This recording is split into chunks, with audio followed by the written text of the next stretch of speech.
Shut up and sit down.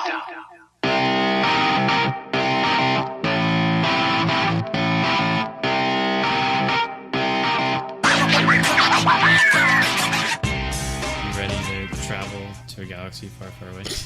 Yes, Okay. I am ready. Well, welcome back, everybody, to the Midnight Showing. My name is Dan Connors, And I'm Bayless Tunnicliffe. and this showing we saw Solo, a Star Wars story. Forewarning that there is spoilers ahead. We don't like to hold anything back. We just like to talk about the movie as a whole and not like keep anything back from the discussion. We just like to roll with it and talk about everything we can. So we're basically going to spoil every part of this movie if you haven't seen it From the already. very get-go. Ready? Everyone get out now. So let's just start from the beginning. Did you like it? Honestly, I loved it. I loved every part of, well, not every part. Actually, it was just a wholesome, fun movie. Yeah. I really enjoyed it. I loved it too.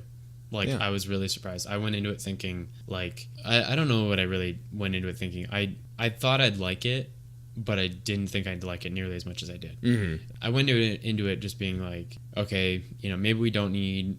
I don't want to say we don't need a Han Solo backstory because everyone says that and everyone picks on the new prequels ideas and all this stuff of everything going like, oh, everyone made fun of Rogue One too, and now everybody loves Rogue One. Yeah. So I don't want to say like we don't need it, but it was a little like I was more wary of how they would handle it, of being like, is it just going to be a whole movie of the Kessel Run? Yeah. And that's it? Yeah. Like, And I think that's a very, understandable concern. But as soon as I saw it and they were showing the hype parts of it, I was getting so excited for it. it looked really cool. It looked really cool, and I think that a lot of people were just scared, like suspicious of it because a lot of people had the opinion that why do we need a, like you said, why do we need a focused Solo? on the fact that it was okay. Not to get like super into it yet until we talk about it, but I feel like people got way too focused on the fact that they thought it was just going to be about anything Han Solo, which I mean it kind of was, but they weren't really thinking like in the sense that, oh, this is a new chapter of a Star Wars story. Yeah. They were just focused on like, we don't need a Han Solo backstory. It was like we got a whole lot more than just Han Solo. Yeah, in this. definitely. And I feel like people were just kind of like, I mean, it was the same thing that they said about Rogue One. So this is now the second prequel movie that's like a side spin-off in a way. And everyone about Rogue One was just like, we already know what happens. They get the plans and then they blow up the Death Star.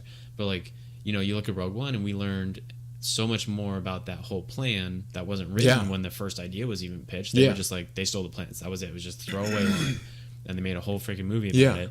We got all these new characters. Yes, they eventually died. Spoiler alert for Rogue One. But like, I never actually finished Rogue One, actually. Did you not? No. Oh my god.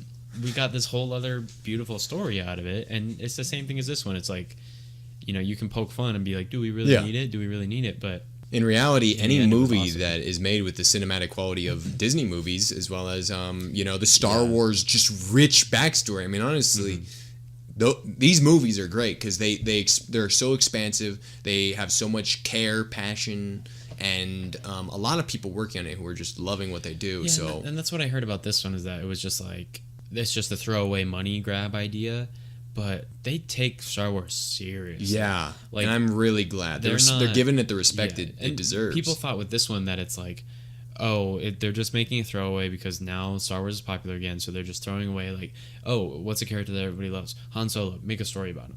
Like, they just, I mean, sure, that's probably there, that they're like, make as many stories as possible. Yeah. But they're not, it's not like a Disney Channel movie where it's like, quick, just make something about Han Solo, and then they just pump it out in like a month, and then like... But like, and here's the beauty of it, I think, is that we see throughout this film, specifically Han Solo, a Star Wars story. Solo, a Star Wars story. Solo, a Star Wars... Solo, a Star Wars story. There we go. Never again am I going to say that. So we see throughout this film that it's not necessarily that it's just about Han Solo. Han Solo was a interesting and really like cool character to pick, and I loved that they picked him. But it's mostly that Han Solo can get away with. He's been everywhere. He's a smuggler. He's been all over the galaxy. And it's interesting to see the development between before he was super suave. He got away with everything because as we see again. I'm gonna kind of foreshadow here. we see a lot of the times that he tries to pull something off like he would in the future, or the past movies, but New the Hope future, and- yeah. that he didn't get away with in this movie. He doesn't get away with them, and as you can imagine, a smuggler that pulls that many swindles, he doesn't start off perfect. And that's what I liked about this one, is that you see him as that like cocky kid, where he's like, I can do it, I'm the best pilot, I'm the best pilot, and like, they show it off where it's like, he's a good pilot, but it's like the cables start, we'll talk about it, but the cables start popping, and then like the monkey guy gets hurt, and like all this stuff. So it's like he's not just a crazy excellent pilot, like he's still really cocky, and overconfident. Plan doesn't work and all this stuff, and you see him, like even in the Han Solo in the originals, where it's like he's cocky, but it's kind of, you can kind of tell he's not actually that good. Because here's the thing, in the older movies, which are the future in comparison to this movie, this is the worst way to put it. Anywho, Star Wars is all backwards. Yeah, inside and out. Yeah. So we see in this film that when he does fail, he's really learning how to get away with his failures. And in the the 70s movies, that's when they were made, right? Yeah, I don't know. Yeah. And then we see him, like, back then when he failed to pull something off, he was able to back it up with like skill in some other way. He was able to shoot his way out, or he was able to think of a different way. But it wasn't always resolved by talking. But just let Luke do it. Yeah. Anywho, I think that's probably what I wanted to save for the end. But I guess we've done it in the beginning, so now we can get along with the actual plot line of where we started in the movie. Yeah. So which is on which planet again? Corellia. Corellia. Yes, that's right. The like scum mining planet. Well, not mining. Rebel but, like, scum. It's like they talk about it where it's like a gang street planet. Yeah. Thing, and it's like and we really do see a lot of that. Yeah. So it's like him like running, he's like hiding. Yeah, he's mostly hiding. He runs and then he kind of hides away. He's got something in his jacket, and then he meets her. Kira, as you were talking about. Yeah. Played by Emilia Clarke, and that really surprised me because, based on all the trailers, at least, well, I only saw the first one, but based on how they marketed her in the movie, she didn't seem to come off as even knowing him at all. Yeah. Which I thought was really good as a trailer standpoint, because there's that one shot of her walking off the Falcon in like that red cape in one of the trailers, and it happened in the movie, but like it made me think like, okay, she must be some not bad person, but like has no affiliation with Han. And then within the first 5 minutes of the movie, they're like chatting and talking and then making out. Yeah. And it was really surprising, and I really enjoyed it, where I was like, this is not what I expected at all. Exactly. And it threw me off, and then I just wanted to know more about like how they knew each other and what the heck happened, into where what the trailers made it look like they didn't know each other or they didn't like each other. Yeah. So then I was just like, what even happens here? Yeah, and I mean, at that point, you're thinking to yourself, gunslinger, like smuggler Solo, how does he fit into this equation where he becomes who we know him to be, untied down, unchained, but somehow he starts off with and we learn very quickly, he has a very sentimental spot for her. It's not just a, hey, while we're together, let's, this is fun. It's like I'm going to come back. Anyway. So, God, okay. Censor yourself. You don't have to like stop. Yeah, like, I don't want to. Okay. I want to get into that. So they meet and they talk and then they make out because he found coaxium, or he stole it. I don't really remember what the actual storyline was. It was that he was going to deliver it and they ripped him off, and he stole one of the or he kept one of the vials in this box. So he didn't get the payment, and he was supposed to get this payment, and he managed to steal one vial to pay off his debt to these one people. Yeah. Now this was all, he was not supposed to have this coaxium. Yeah. In this, in what he tried to pull when he gets caught inevitably, he gets thrown in front of this weird creature. That has to be one of the worst looking Star Wars creatures I've ever seen. She was like long necked, and it was a cool. Okay, it was a kind of cool design, but the puppetry of it, like, I don't know if it was a full puppet. It was what they do a lot is it's puppet and then they CGI parts of the puppet, so they get the movement down, but then Yeah. they can just digitalize Yeah. how it looks. So I don't know if it was the puppet, the CGI, a mix of the both, but like it looked really weird to me. I honestly, I did not think it looked weird at all. I would not have understood really? unless you mentioned it. I actually just thought she was just ugly. You just didn't like the design. No, it's just I was like, well, I don't want The to. stick design thing. You didn't like it. No, it's nothing about the design. I thought it was an interesting character, right? Oh, I thought you didn't like it. No, I didn't like. She looked ugly. You know. Oh, just like yeah, just like as a monster. Oh, you know. I thought you meant like No. ugly, and I didn't like that. No. Oh, weird. I Yeah. had no preference. No, I hated it. The only slightly jarring thing was that there was, for some reason, the sun thing. You know, the sun thing comes Yeah. up, and then not only does she get hurt by it, but her guards do. But then you can, I guess you can lead to believe that she's the female, like the queen, and the rest are like male workers. Well, you know, they all must have been some sort of the same species because the rest of them. Well, so I don't remember what actually went down, but like Han didn't tell them, or no, he didn't repay the debts to them, and so they were taking him in and they were like beating him up. But then he threw the rock at the sunlight. The way the whole thing works is that he was going to deliver this Quaxium, which was this monster lady's thing, and get money for it, right? Just making a and standard then deal, give it back to her. and then give the money back to her. Yeah. Right. They cheaped him. They just beat him up and tried to take the Quaxium, which he did. They did take the Quaxium, but he managed to slip one vial. I know for a fact he was not intending to steal just one vial. Like, he didn't put it in his pocket and think, I'm going to take this anyway. Actually, he might have. I don't know. Hey, Anyway, yeah, one vial gets out of this. They take the Quaxium and they don't give him the money, and he has to go back and explain that he got ripped off, which is true. Oh yeah, because he But took the vial. he didn't mention he took one vial of Yeah. that Quaxium. And so she's still pissed. She's like, I don't have my money, Yeah. and I don't have my Quaxium. So you failed me, I'm going to kill you, and they're beating him up. And then He throws like a rock or oh no. he makes like a jab at something. He's he trying picks to... up he picks up the rock and he's like, I have a grenade, and he's like, I'm gonna blow this whole Yeah! place up. And they're like, A "That's thermal not grenade." detonator, yeah. And they're like, no, you're bluffing. Yeah, just like, you're an "Oh, idiot." And then he like pulls the pin, or he like makes a fake pin and like makes a sound, and then Yeah. Akira is just like, is this your plan or something? Yeah, And she's he's real like- disappointed Yeah, he's in like, him. no, this is my plan. He throws it at the ceiling. Sunlight breaks through, burns her, and then the guards like freak out. Not Kira, the monster, the lady. monster lady. And But the what guards are also being damaged by this Yeah. sun. And then Kira and Solo make his escape. And that's what I was saying about they must be the same species because Yeah. once like- the guards follow him outside, their little masks things like close down and they go on to like Yeah. they look through little virus Yeah. things. And so they must have been some sort They of, must have, and that makes sense. I thought about it after. and it's just a cool, little Star Wars creature thing where it's like an Yeah, extra and creature where honestly, they you know- can't touch sunlight, it's kind Yeah, of it's interesting because I mean, really, we see so much diversity in the Star Wars universe. It's endlessly puzzling how there could be so many. Yeah. But when you think about it, it's Yeah, an it's the interconnected same thing. universe. Like somehow each of these planets. Anywho, I like it. I think it's diverse. I think it's enjoyable, and you never wonder. It allows them a lot of freedom too.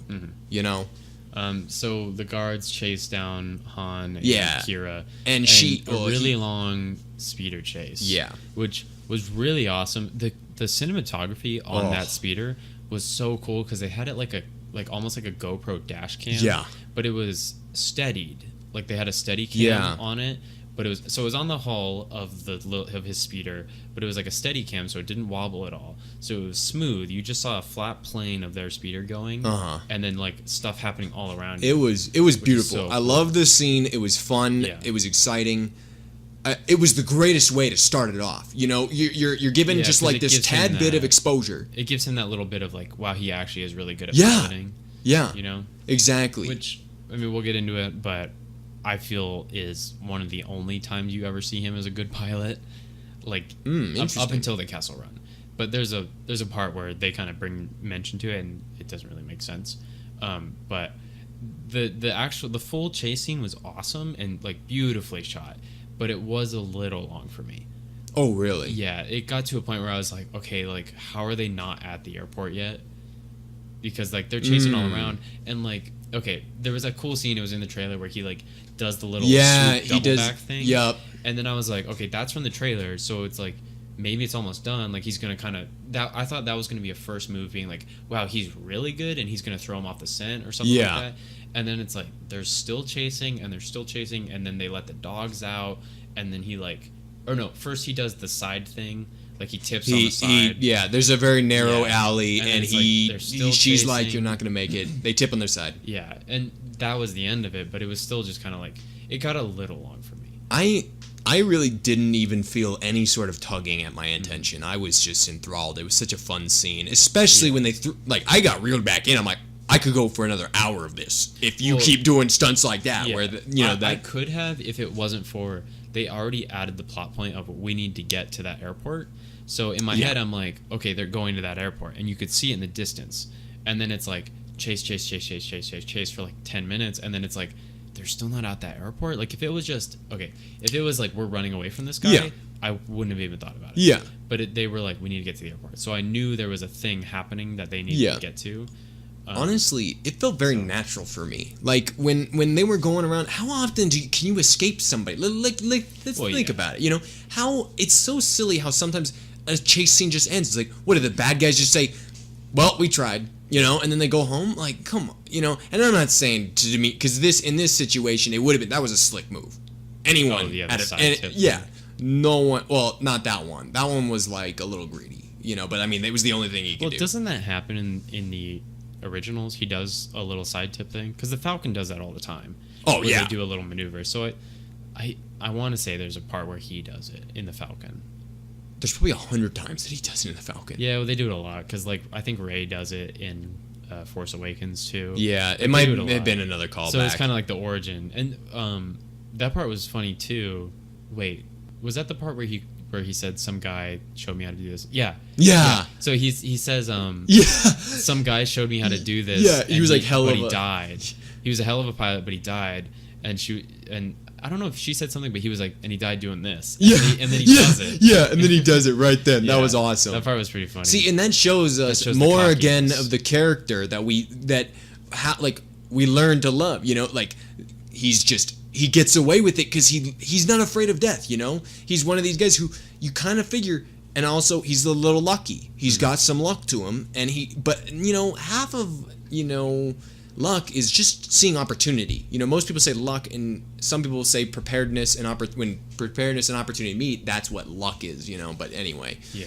So they get stuck in there, and then they crawl out, and the dogs are chasing them. So essentially, they get to the airport. Yeah, they get to the airport, And the they're trying dogs to- are still after them, though. They have to. Yeah, the whole guards and everything. They have to hide and be hush hush about it. Yeah. And it was honestly quite a tense scene. Just that interaction with when they're trying to, because essentially this coaxium was worth like And 800 they said, credits like, or something. 600 to 800 credits. They said 800 or 600, and then they told her 800. Yeah. I remember that vividly Something like because that. they said that he was trying to scam her, right? But I mean, it's still like, she didn't have to pay for the tickets, Yeah. so she could just lose her job and maybe her life. But what's that? 800 credits is worth that. So then they're going through this whole scene where she's like real like very strict. She's like, no, I'm not gonna. Well, I'm not. You get they get up to the front of the line and they're talking to Yeah, the toll sorry. booth lady, and they're like, "Let us through. We'll give you this 800 credit coaxium if you just let us through." And she's like, "I could get like fired." Oh no, she's like, "I could just call them right now," or something like that. Yeah, and then he says, but neither of us profit from that. Then. Yeah. And he, it's showing that knowledge of people's Well, intentions. he's that scammer where Yeah. it's like he knows what he's doing. Well, and also he knows just how to manipulate people, and that was a great line because honestly, yeah, no one Yeah. earns any, So here's the thing: is she pops open the little like pharmacy thing, and she's like, drop it in, and then I'll open the door, And right? it shows Kira's smart because she says, "Not until the door's open, or not until we're through." Yeah. which is really smart. And then- Because otherwise, the normal person would just be like, "Okay." Yeah.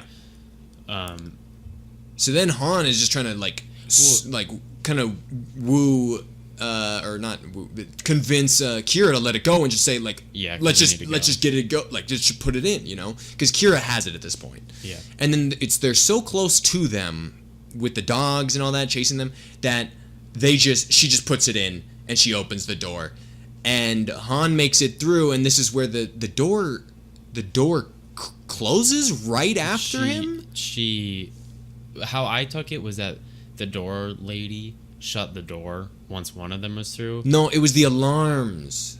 They set some alarms. They were like talking to the people. I remember. Oh, no, it was right as Han walked through. She said like "intruder over here" or something like that, and then hit the alarm. That's what it was. Because I remember her like Really? saying something. I think she said something, and then it just like shut. I didn't I think don't she was a remember. part of it. I think she. Anyway, if you've seen it, you know. If it was her, They get that's split up. messed up. They get split up. Yeah, they get split she's up. Imperial, like so. It's not that surprising. It's just I kind of felt like that was just a little rude.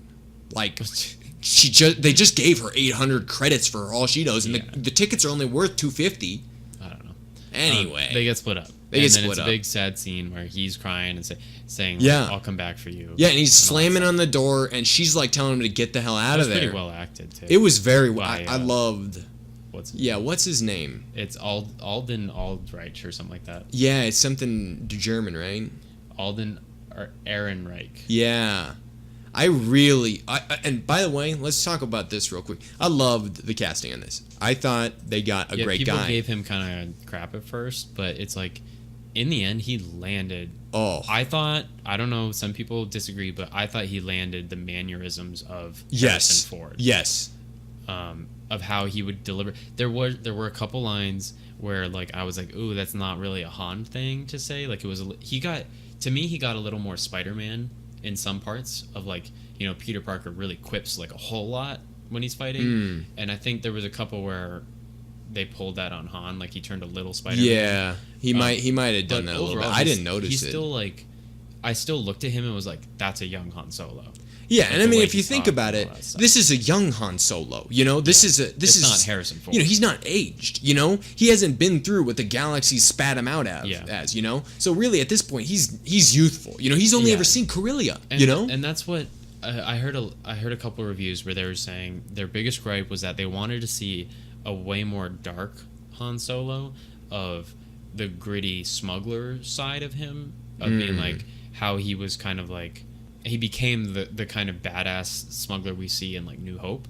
But I totally disagreed with that because to me he was always a goofball, but he was hardened by what he did. Yeah. So that's where you get the badassery. well, what he saw really. Yeah, like anything he. Yeah, anything he it's went just through. his life so, like, experiences. As a kid, it would make sense that he was more of a goofball. Yeah, or, but it like, still had a sense of justice. Yeah, and so I don't know. Some people said that where they were like, I wanted to see a dark smuggler story. I didn't like. But- Wouldn't have liked that at all because we see his softer side of Harrison Ford in his last movie, right? Yeah. You know, when he's like that's and admittedly that's with an intimate relationship with his son, but like you'd argue that if he was a hardened smuggler after years, this man's very aged, you know, that you'd think at this point he would be like, whatever, who cares? Well, yeah, it you just know? makes total sense that he's a young kid that's only seen one planet, that dreams of traveling everywhere and being the greatest pilot in the galaxy, to be extremely cocky and wise mouth. Yeah. Like, he wouldn't just be a badass from the start if he came from these like and I think that the basically reason ghettos of the galaxy. Yeah, and I mean, you honestly see it time and time again. You see people screw people over for money, right? So why is that a smuggler is different and he smuggles strictly for the rebels in the fight? You know, that doesn't make any sense unless he has an actually honest, just sense of justice or a kinder side to him that a lot of people just don't see. You know, that it's like, oh well, he's not lawless. You know, he chooses a side. So here's the I don't agree with the dark smuggler side. I didn't want to see that. I liked what they did. Yeah, I it thought was they pulled it off great. really darn well. So anyway, So he's Kira doesn't get through the gate. she's being apprehended by the guards, and Yeah, she's he saying just tells her to go. go.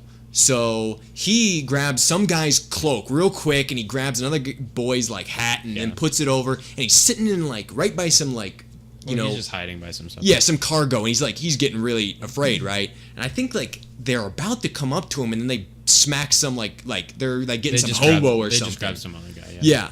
And then he finally sees like a sign that says join the Imperial like fleet or Army, something. yeah. Army, yeah. And then he runs in there and the first thing he says is I want to be a pilot because he knows what the situation is. He knows the only way he's really going to get off without being questioned is if he's part of the signing up for Empire, it. right? So then he says I want to be a pilot. I'm going to be the best in the damn town. And then We get the origin of his name. yep, because he's being asked for a surname. And he's like, I don't have a surname. I don't have a, and then the guy's like, you have to have a people. What's your name of your Yeah, people? who's And he's your like, I people? don't have a people. And It's just me. Then he's like, okay, no people. Solo. Solo. Yeah. So then right there, we cut into 3 years later. Right? And we see where him. he's on the battlefield. Yeah, he's 3 years in, and he's on the battlefield. He's in the trenches, too. This is very, awful war. Yeah, it was like Star Wars Saving Private Ryan. Yeah. I mean, We didn't see anything rough, but it was well, still, that's giving that. obviously what they were going for. Yeah. Where it was like, Yeah. it was very. If they had World the War II, if they had the audience, they didn't. If they were going to select their audience, Which was kind of a weird sequence to cut to because of the setup of Han being kind of yeah, goofy and snarky, and And- then it's like now he's just like this goofball kid in in the middle of a war, and they're being it's kinda commanded weird. around, and he gets thrown in there, and then he's like, "What do we do, Captain?" Right? And the dude just says, "Yo, charge forward, unless you're a pansy," and then he just gets blown up immediately as he's running into battlefield. Yeah. So, and then we see the end of the battle. It's it's been concluded after. No, wait, we're watching that other dude. What's his name? I don't know. He's a general or some kind of he was underneath that guy, but he looked like he was a part of a different unit. And he says Han tells him to give him some orders, and then he says, "Well, who is your commander?" And then you're our acting commander now. Oh. You mean He's just commanding the dudes. we find out later he's Tobias Beckett, played Yeah. by Woody Harrelson. Yeah. So then, anyway, we're getting done. That basically is the conclusion. He leads them, everyone effortlessly, and Han kind of respects him. So then, when they get back to the fight or not fighting, he tells him. It kind of has some exchange where he's like, "What unit are you a part of?" Because he just kind of wants to join, honestly, because he knows a guy with a good head on his shoulders when he sees it. Yep. And this dude's like, "I'm not a part of any." Or no. He's like, "You wouldn't want to be a part of our unit." Then Han figures out he's not actually part of the military. Yep. They're like, What was the reason why he figured that out? well, he said that, he saw the extra hand come out the back of the shirt from one of the guys. Yeah. And then he says, he notices on Tobias's, breastplate jacket thing, he says, there's, bullet holes in your shirt, but you're either- not wounded. He said either you healed really quick or you pulled it off a dead body. Yeah. And he said, so you're not, an officer. You're smugglers here trying to get something. Yeah. Just in for a deal or something like that. Yeah, and then he says, "I want in." Yeah. And so he tries to convince them to get in, and he's like, no. And then he tries to blackmail, Han tries to blackmail Tobias by saying, oh, well, just let me in or I'll just turn you into the real general standing right over there. Yeah, he's Which- like, maybe that general will like to hear about Yeah, your plan, and then Tobias just smacks calls him back out. real easy, just being like, hey, this guy's not supposed to be here. And then He's like a grab him. traitor or a No, defector or something. Yeah, he calls because him. he left his normal patrol. Yeah. And this dude knew him from before. He's like, "Oh, I know this guy. This guy's a miscreant." Oh, because he had that talk with him. He was like a wide smack. Yeah, he had a wide smack towards the. Anyway, so basically, the punishment is they throw him into. The pit with the beast. Is Yeah. what they call it. Which did you know, right away when they said the beast? Yes. Okay, yeah. Yep. So did I. I saw it with Chelsea, and she didn't know. She was gripping. She's like, "What's the beast? What's the beast?" Yeah. And instantly, once they said that, I was like, Yeah. we knew he was going to be in it, and I. Yeah, they said we haven't fed him in 3 days. This will be fun. We knew that Chewie was going to be in it. We knew that they had to have an origin story for Chewie, which we already knew because of what Han had said already. Yeah. In the older movies like New Hope and stuff.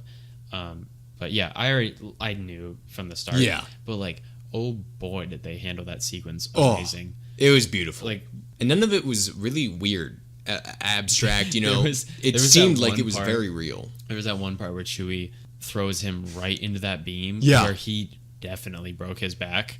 Yeah. there was Yeah. there was one that I was like, that was death. Yeah. Right there. But they handled it super well. The shot was just amazing where it's just this mud pit. Chewie looks disgusting. You can't even really recognize. The Yeah. only thing you can see is it's about his It's just a big beast. If you didn't know that was Chewie, which what Chelsea you can was hear saying, him roaring and stuff. yeah, but if you're not familiar enough, then Oh, it's yeah. this is some weird scary beast or Yeah, whatever. he's like a mud monster Yeah, or something. and so he's beating him up. They're tied to each other, which is kind of cool. yeah. because they put it through a ring so that like I guess It was Chewie on could, like, the- have some fun or whatever. Yeah. So that he couldn't just run around for too long. Yeah, that like was the the idea. Rancor. Yeah. You know, they're beating each other up, and then Han just randomly speaks Wookiee to him. Yeah. Which is a little weird. I don't know if that's true in the like the canon story that Han. Yeah, it was knew. it was a little strange at first, but then like it started really making sense that like why it was that Han could. Well, it has to be canon because he could Well, understand no, it. I mean more of. He knew it I- at that point I always assumed that he kind of learned it. with Chewie. Like Chewie knew English, like he could hear it, you Yeah. know, and then he kind of learned. I don't know. That's just what I assumed. But especially it was kind of weird hearing a human speak Wookiee. Yeah. Because he was like making like throat gargling sounds. Yeah. And that was kind of weird because And it it- sounded like those people at conventions Yeah. who, like try to make that sound. Yeah. But it was kind of weird. And he was kind of just like Chewie stops and he's like, "You can speak," or you know, Yeah, can you speak understand me." Wookiee or And something. he's like, I know a little bit, and they tried to plot how to escape, and he's like, just act like you're beating me up so you can break down this support beam. Well, he doesn't So even you really can- like. He doesn't even really like explain it to that detail. He kind of just says like, "You see that spore beam over there?" Like, and there's like Well, but more then he's words. like motioning. He's like, hitting Yeah. me. Like he's like, act like you're hitting me. And then honestly, it was played flawlessly, and it really showed. Like, and I was glad because you know up to this point, you thought he was just a monster, like some like dumb idiot, and they were really portraying him. I would thought they were gonna give him through the whole movie. They were gonna make him seem like an idiot, but that's Chewie? not. Yeah, Oh. that's not what Wookiees are. You know, Wookiees are very bright, very brilliant creatures. You know, and they just happen to come across as not. Well, but and you learn that he's like 190 years old Yeah. or something like that. yeah, We're like one of the quotes is, "Where'd you learn how to fly?" He's like, "I'm 190." He's Yeah. like, "You look great."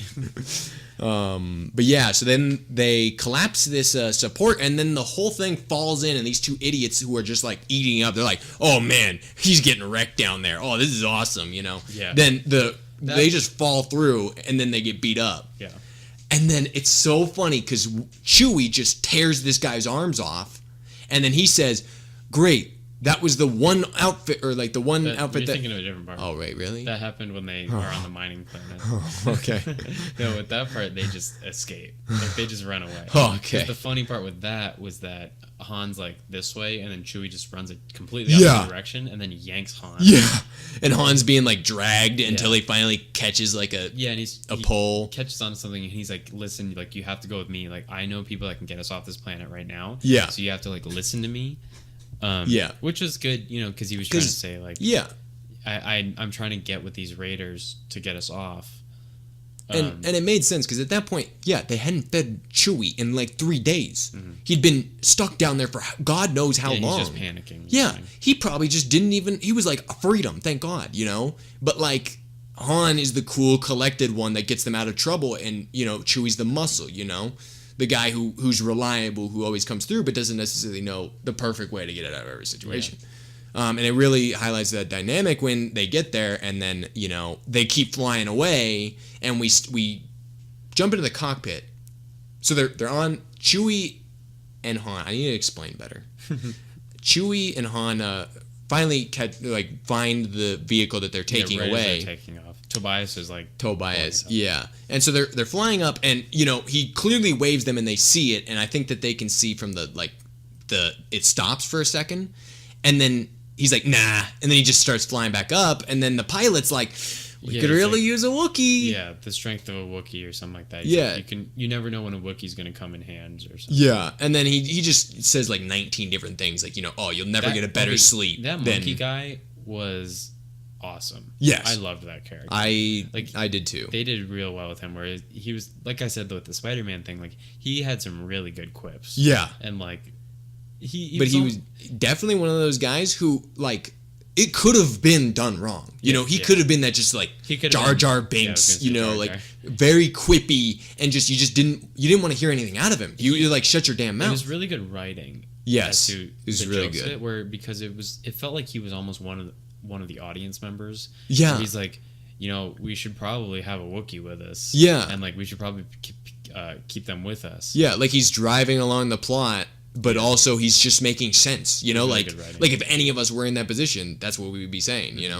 And then they decide to risk it, and they decide to bring the two aboard, and Chewie's like eating food or something, and then they come They go to like a little camp. Yeah, they go to a campfire and they're kind of going just- over their dialogue, their Yeah, talk about backstory. stuff.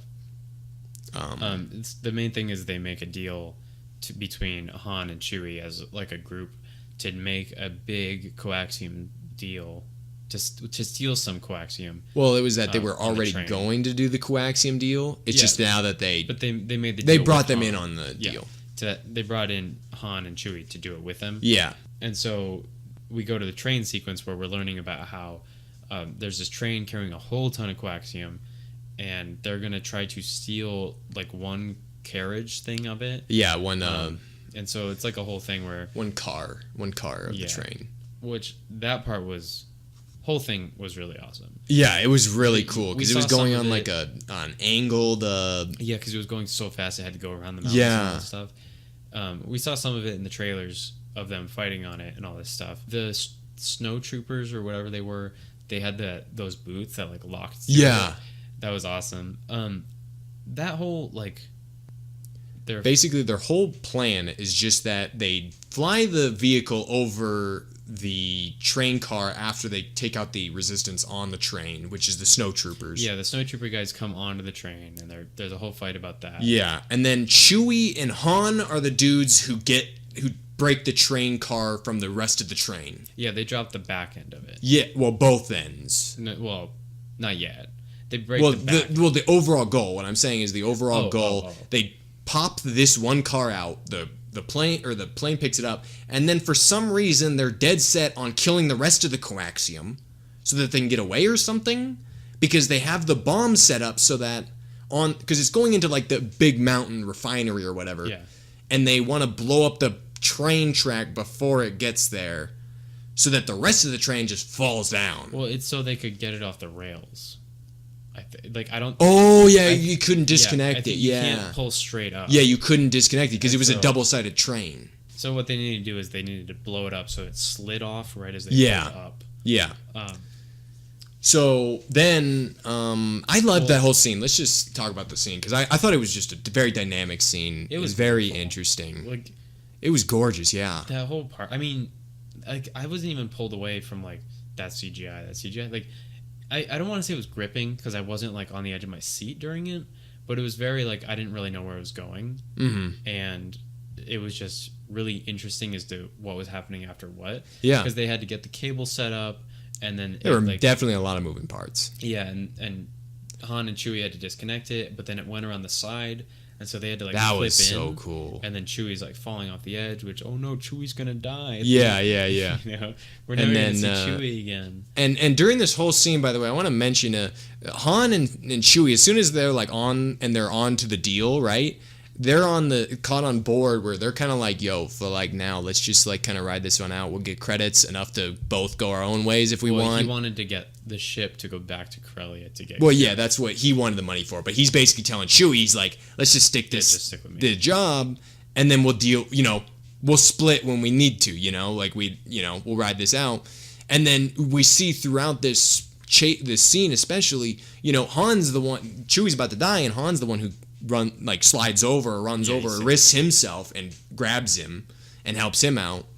And you really see it seems like a random sequence of events that just cause these two to get really close with one another, that like they beat the hell out of, he beat the hell out of that, like just the fact that they were in that fight to begin with, the mud fight, mud pit thing, yeah. like that's just an interesting scenario that you find yourself in, and to make it out of that, like Imperial encampment, when you're both like you're gonna be eaten alive and the Wookiee's gonna be stuck there forever. That really bonds you, I guess, having a mud fight with another man. Anywho, the scene was beautiful. I thought it was just very well done. I felt like it could have gone anywhere. I didn't necessarily wonder where it was going. I was interested because they could have played it off such that it's like we got gimped of our money. The seller's not going to buy it, but we need this money, so we have to sell it to him anyway, or something. They could have gone on several. Yeah. But then all of a sudden you start seeing like one by one like things start going wrong. Yeah. Well, so the Raider camp thing. Yeah, show up, you're introduced to them. which I don't remember what they were called. Okay. So the Raiders of Enfys Nest Of course. show up, which I thought they were saying Infant's Nest. like during the Yeah, movie. something like It sounded that. kinda like, but it's ENFYS, Enfys Nest. Oh. So it's because it's like nest right after Yeah. that. That sounds kind of weird. But those people looked so cool. Yes. I loved that. Those Yep. people. It looked so badass, like the cool horns. And we didn't even really get to see them. We get to see Not them very better often. later. But they're like riding these cool, like Or- almost like the speeders on Endor. Yep. They looked really cool. And we kind of just get Beckett saying they're bad. Like, Yeah. no, he was saying like, We get I introduced- was hoping they wouldn't show up. Yeah, because we're in the campfire scene. We're kind of told about how, like, what's her name, Vanessa or whatever, or like whatever, Tobias's wife. She mentions, well, we have to worry about those raiders, and Tobias says, I got the info from a guy, and he told me we were exclusive. We were the only ones that knew about it, so I trust this guy, and. The wife was obviously skeptical, but Tobias was convinced, he trusted in this guy, right? But, he tells us later that he tells Han, like, never trust anyone, and you're kind of thinking, oh, because of that, because he got ruined by that guy lying to him. Yeah, they show up and they're kind of like giving way more of a fight than the stupid troopers, snow Yeah, troopers. which, I mean, even that's though they had understandable. dope shoes. Because you're supposed to know that they're the real threat. Yeah. Which, you see them again later. Yeah. So it's kind of like... And that's kind of like that the goal foreshadowing of just like being like, well, these guys... stormtroopers. There's a reason that Beckett didn't want them to show up. Yeah. And then you see that, so they're trying to steal the shipment Yeah. from Beckett and his crew, with Han and Chewie and everybody.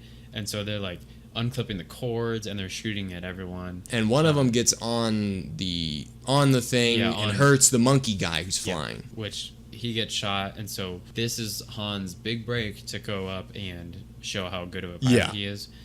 Which this was the part I was talking about at the beginning, where Han goes up and kind of saves the thing, Uh-huh. where he keeps it from just instantly crashing. Yeah.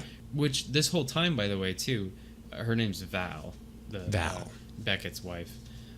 She's fighting off like droids, Yeah, security she's- droids. Well, she was ahead, and she was gonna be the one that actually blows put the bomb, yeah. blows the train up, And then or she'd the get back. rail up. She'd get back and get picked up by them Yeah. when they flew by or something. And They so were- she was doing that the whole time, and this is like right at the same time because they're coming up and they're like, this needs to like blow up right now, but she couldn't get off the railing because of the buzz droids or whatever they were. yeah, they were like keeping her pinned down. Yeah. from where she Which was hiding. She's like, I have to sacrifice myself. Beckett's upset about it, and so she just blows it up, and the railing goes off. And it leads back to the monkey guy too. He ends up just dying of his shot. Yeah, because he was shot right to gets the shot. chest, Yeah, right in the heart. and so he ends up dying as well. So now we have Val and the monkey guy die. well, more as we only have Chewie, Han, and yeah. Tobias. Well, what I was gonna say was, I was surprised how much they made me care about those two characters. yeah, in such a short time with span. very short amount of time, especially with Val, Yeah. the wife. She Very didn't have cynical. anything really like special Yeah. happening. Like the monkey guy was at least throwing some quips and stuff. Yeah, he was a personable. But she was just kind of like, she didn't like Han, and so we know that she doesn't like Han and that she's Beckett's wife, Uh-huh. and that's all we knew. But I at least still felt like that's sad that she had to, and like I think it's because and I know what you mean. Yeah. because they really, made you care about those two. yeah, Really quick. and it was obvious. Yeah, from the monkey guy was fun, but she was not necessarily. And in fact, she was like a counteractive to what we as the audience wanted to see, which is Han survive and prosper. Right? We wanted to watch him, be who he was finally. But I think it was because of that scene in the fire scene where they're showing her interaction with him, and they show it very well. These two characters, because she says her dying moments are like, like don't miss me too long or something like that. She specifically mentions, don't grieve over me. So like in a funny kind of like, hey, we knew this thing was Well, this she thing was saying fun. she was saying it was like, we're both just scavengers anyways. Like Yeah. She was. I took it as she's trying to say this was never like a normal relationship. Yeah. Like we're just a team of like smugglers out to just get the next deal, and so it was kind of like her saying this was never like a normal we sit down and have a house relationship. It was like you'll be okay Yeah. kind of thing to Beckett. Mm-hmm. That's what I took as it. And I mean, but we also see, especially after her death, and we're going to get to that she was close with him, because it wasn't just a like, oh, this is my girlfriend while we're both still alive or while we're both doing the same thing. It was like, hey, Well, I'm they were sorry to actually hear about married, it. too. Yeah. Well, yeah. And I mean, but like that's the difference is I think it was that comment was a little bit more derogatory and made it seem as though that was it. But I think it was really, there was a lot of like context and depth to, I think, these two characters, and it made us feel like they're very round, very, very, characters that could deceive us in how simple they appeared from such short time on the air. We could imagine how much story, how much these characters did together. This, especially because we're painting this picture that these three were doing stuff together before this job. So really, you got to wonder, like, this dynamic was continuing. The monkey was probably the weirdest third wheel that, the Earth has ever known. Yeah. But, it made it work. They made it work because they were all scavengers. But yeah, it was not tragic, but it was meaningful when they died. It wasn't just like, oh, wow, they just killed that character that we just met. Like, Yeah, no, I was actually like, I don't want to say shocked, but it was definitely like, wow, it did not meet expectations, how I would put it. Yeah.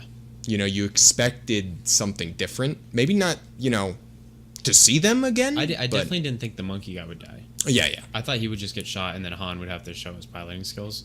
Oh, when I saw him get shot, I knew he was dead. I thought they would just be like, oh no, Han, come drive it. And then he would be okay later. Yeah, Which, okay, going all the way back, that's what I was saying about how there was one part where it was supposed to showcase Han's piloting skills. Yep. And so the train track blows up right as the load comes off. And so Han is picking up half of the train load thing, the carriage, and the other half is being held by the raiders, Enfys Nest. Yeah. And so they're like tugging on it, and Han has to like maneuver and all this stuff. And somewhere in there, I think the monkey guy says like, "Wow, you really are a hell of a pilot, kid," or something like that. And that's the one I was talking about, where there wasn't anything that awesome about what he was doing, and so the line just felt kind of weird for him to be like, "Wow, you're really good." Yeah, I did notice that. And it was just kind of like he didn't really do anything, at that moment. So that was the part where I was saying at the beginning, where there was one line where it felt really out of place. It was trying to be like, "Hey, audience, like this guy's a good pilot," he really and he is a good thinks that pilot, and then he thinks that Han's a good pilot. Yeah. And I definitely did feel that, but it was a passing moment because Yeah. No, it was just in the moment. Yeah. And so they're tugging on it against Enfys Nest, the coaxium load, and they're gonna run into like a mountain. Yeah, basically they're like, you die or like, you let go of our shit. Beckett was saying, don't drop it, because his wife just died, and they need this for the deal. But Han is like, I can't, because we're like he says, he tells Chewie, grab a cable, Chewie, Yeah. And, so they grab on, and he Tobias grabs one too, I think. Well, no, Chewie grabbed Tobias. I didn't think Chewie grabbed him. I thought Chewie maybe. I thought Chewie was like gonna bail on him, like if he wasn't gonna come with him, because Tobias was openly like, don't drop it, but he drops it, and Chewie grabs a cable, and maybe something happens with Tobias, but basically Tobias and Chewie both make it. The coaxium falls, and these little speeder, as you might expect, 3 like Endor speeder bikes are not enough to keep up this coaxium cart load. It falls and blows up, and they almost don't make it out, and the speeder guys definitely don't make it out. Yeah, they did. Some of them do, because someone dies in it. The leader was there, which we see later. The leader person. Yeah, the leader of that group at that time dies there. No, they got out. No, they died there. No, because you see him later. No, because I'm pretty sure that symbolizes that she took on the leader role. She's younger than her father or whatever. Well, I thought spoilers. Okay, well,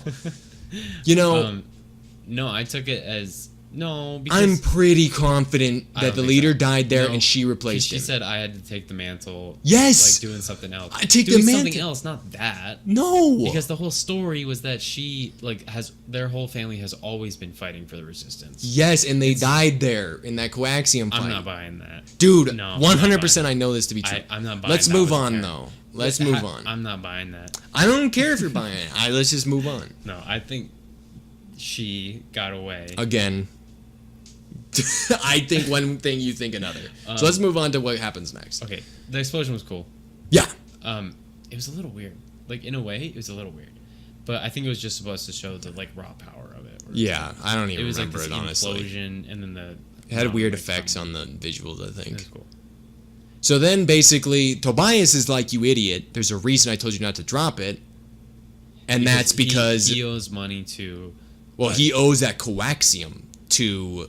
yeah, to Dryden. Dryden Voss. Dryden Voss is a big and he's like, who cares? You know, it's better than us being dead. And it's like, dude, we're just about dead. Well, yeah, and there was a whole thing about... it was basically Han's first lesson in the life of a smuggler, where Beckett was saying, like, no, like, once you start this, you don't get out, and once you have a price on your head, it's, like, over. Like, Yeah. you just live with that, and you have to constantly run. Yep. And that part was really cool. The whole Woody Harrelson as Beckett was I like so that. good, because he was like this super interesting, just rogue guy, but also this teacher and, like, father figure to Han Yeah. in a way, where he was like, you know, stick away. It's like, stay away from me, but stick with me. Yeah. Because I'll teach you the ropes, but also don't Don't get trust too me close, and, like, yeah. don't get too close to me.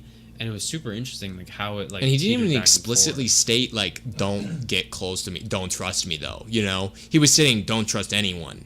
Yeah, and which, we took it the wrong way because he was so warm to him in several other areas, which was like, yo, dude, like, if I had the chance, I'd drop you in a heart. You know, like, given the chance, I'd do it. I wouldn't think twice of it, you know? So, like, yeah, I think it was a brilliant character. But anywho, yeah. So Dryden Voss, big gangster dude. They show up in his house party. which that ship was awesome. That was a new design for a ship, like the pillar type thing. Oh, yeah, like yeah. it was super That was tall, interesting, yeah. And he was at the top, so they have to turn in their weapons at the beginning, and then they go all the way to the top. And it's just this classic, like, really expensive party. And he's basically like, don't socialize with any Well, of and the important people. It was really like a cool set too, because Oh. it looked a lot like We could go on and on about every. I liked it. Yeah. well, yeah, I mean, you No, I'm not. can. I'm not being it. It looked Yeah. a lot like the like almost like a better version of the Gambling Planet from Last Jedi. It looked like a well done version of it. I would like to That's what I mean, say like because a it better makes version. me feel like I have bad memories. Like I don't like that scene at all. In Last Jedi. Yeah, it was Yeah. terrible.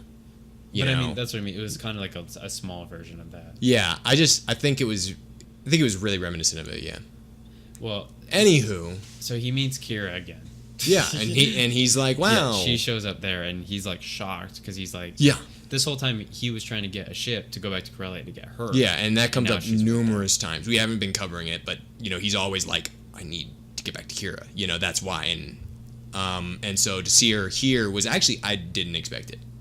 I kind of did because I couldn't see them going back to Corellia.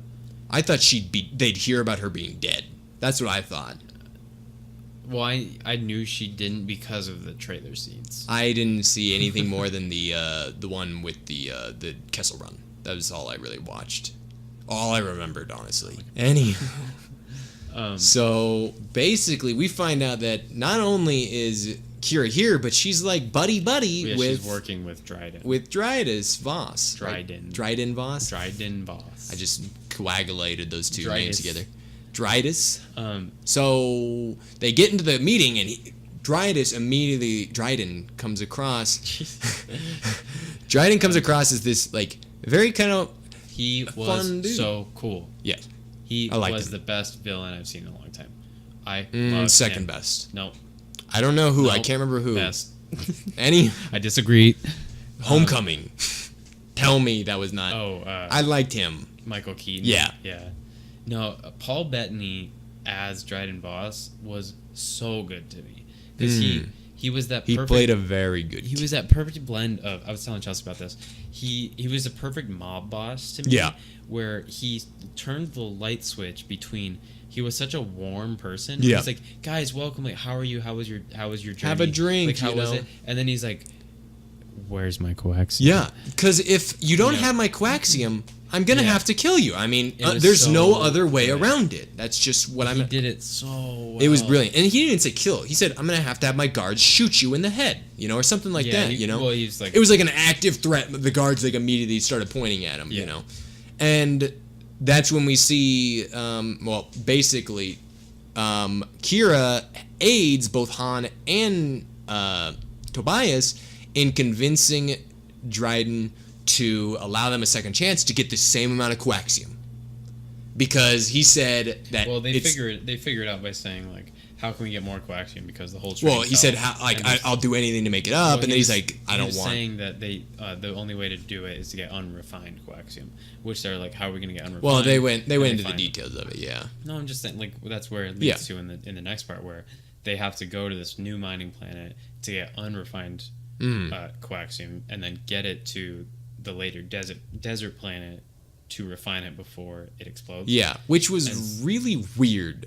Why these two, like, why a coaxium refinement? Like, these are the two closest planets, and it's still a stretch running the Kessel Run. Apparently, it's still, like, no one can do it, right? But, like, why? Why is there no one who... Why didn't they just build the refinement plant on the same planet? Something about it. They said something about how the refinery that they ended up going to wasn't Imperial control. Oh, yeah. Yeah, that's what it was. They said it like something like someone was controlling the other ones. Yes. The closest one that they could use do it was that, and they were like, you could never get through the Kessel Run thank you. within that amount of time. And then that was the good part where they showed off Han's skill, because he's like, you can't do that in less than 13 parsecs, get through the Kessel Run. And Han's like, I can. And that was the good part to me, where he was like, that was showing the good cockiness of being like, I'm right here. I'm sitting right here. Well, see, I mean, and here's the thing, is that the cockiness is a two-folded edge. You know, it's good if it works out. It's bad if it's not, you know. Like, and most of the time in this movie, we see his cockiness fail him, right? And that was one of the situations where he actually did. He actually was able to pull it off, right? But, like, in any other, like, he didn't even know how he was going to do it, because he'd heard the stories, you know. Yeah. Well, he didn't even know about it yet until he got there. But they're flying. They get the ship from Lando. Lando's letting them use the ship. No, he's not. Yeah, he is. He's not letting them use anything. Yeah, they use. Well, use the Millennium Falcon. Yeah, they end up using it. Yeah, but you just jumped like way ahead for a second. Yeah, you're right. Okay, I totally forgot about this. They agreed that. So Han and Beckett agree with Dryden Voss that they're going to get this unrefined coaxium and then get it back to him so that he can get the deal. And so they're like, okay, but we need to get a ship fast enough to do it. And I think it's Kira suggests someone. Kira says, I know someone that gets a ship. They go to this planet, which that was another cool part about this Star Wars movie, was that they did multiple planets that were all relatively different and interesting in a really cool way. Which, you know, we'll get to the desert planet, but that could have just been another Tatooine. But that thing looked so cool with like the rock faces and like all the stuff. It was, and there was an ocean there too. Yeah. And so they're going to meet up with Lando, and only Kira knows about him because Han hasn't heard of him. And you come into Donald Glover playing Lando Calrissian, playing cards with all these other aliens. That whole alien group looks so cool. Very diverse individuals. You know, I think there was a robot dude. I think there was too. I wouldn't be surprised. And Han gets into a card match with him to try to win the Falcon from Lando. Yeah, and Kira's like, there's no way you're going to beat him. And so it was all of Han's money, or he kind of earned some money, I think. How did he do it? It's just like poker. Yeah, he earned money. He played at other people, got all their money. But the ultimate thing was that like Lando would get all of his money. Yeah, and he did it in a really clever way, which is... The bet was that... Well, there was no original bet, but like Han ends up persuading Lando to bet his ship. With something along the lines of, I wouldn't have the balls to bet my ship on it. Yeah, he was like, any card game. Really love that ship. Yeah. Like that. Which that was... And it's because Han says he has a really classy ship too. Yeah, he says it's a, something. Some whatever, and then he's like, yeah. Yeah. And he's like, oh yeah, but I wouldn't bet my ship or something like that. And he's like, I hear you really love your ship or whatever. Han loses due to, we see right after, a little card dispensing thing on Lando's arm. Lando cheated basically. Yeah, he put in an extra card because Han was cocky about it. He's like, I just won that game. Yeah, because he lays it down. He's like, I just won, and then Lando's just got an extra card. Yeah, because like he says, there's no way he could have had it. And there was a theoretical possibility, but like it was so infinitesimally small, it shouldn't have happened.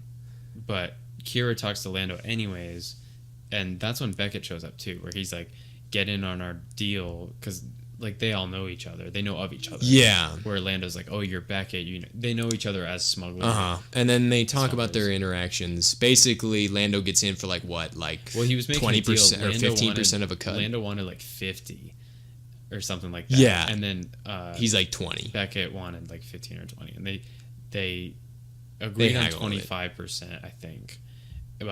They take him to Lando takes him to the Falcon, and it's the first time we see the brand spanking new Falcon. Yep. Which a lot of people had problems with. I thought it looked amazing.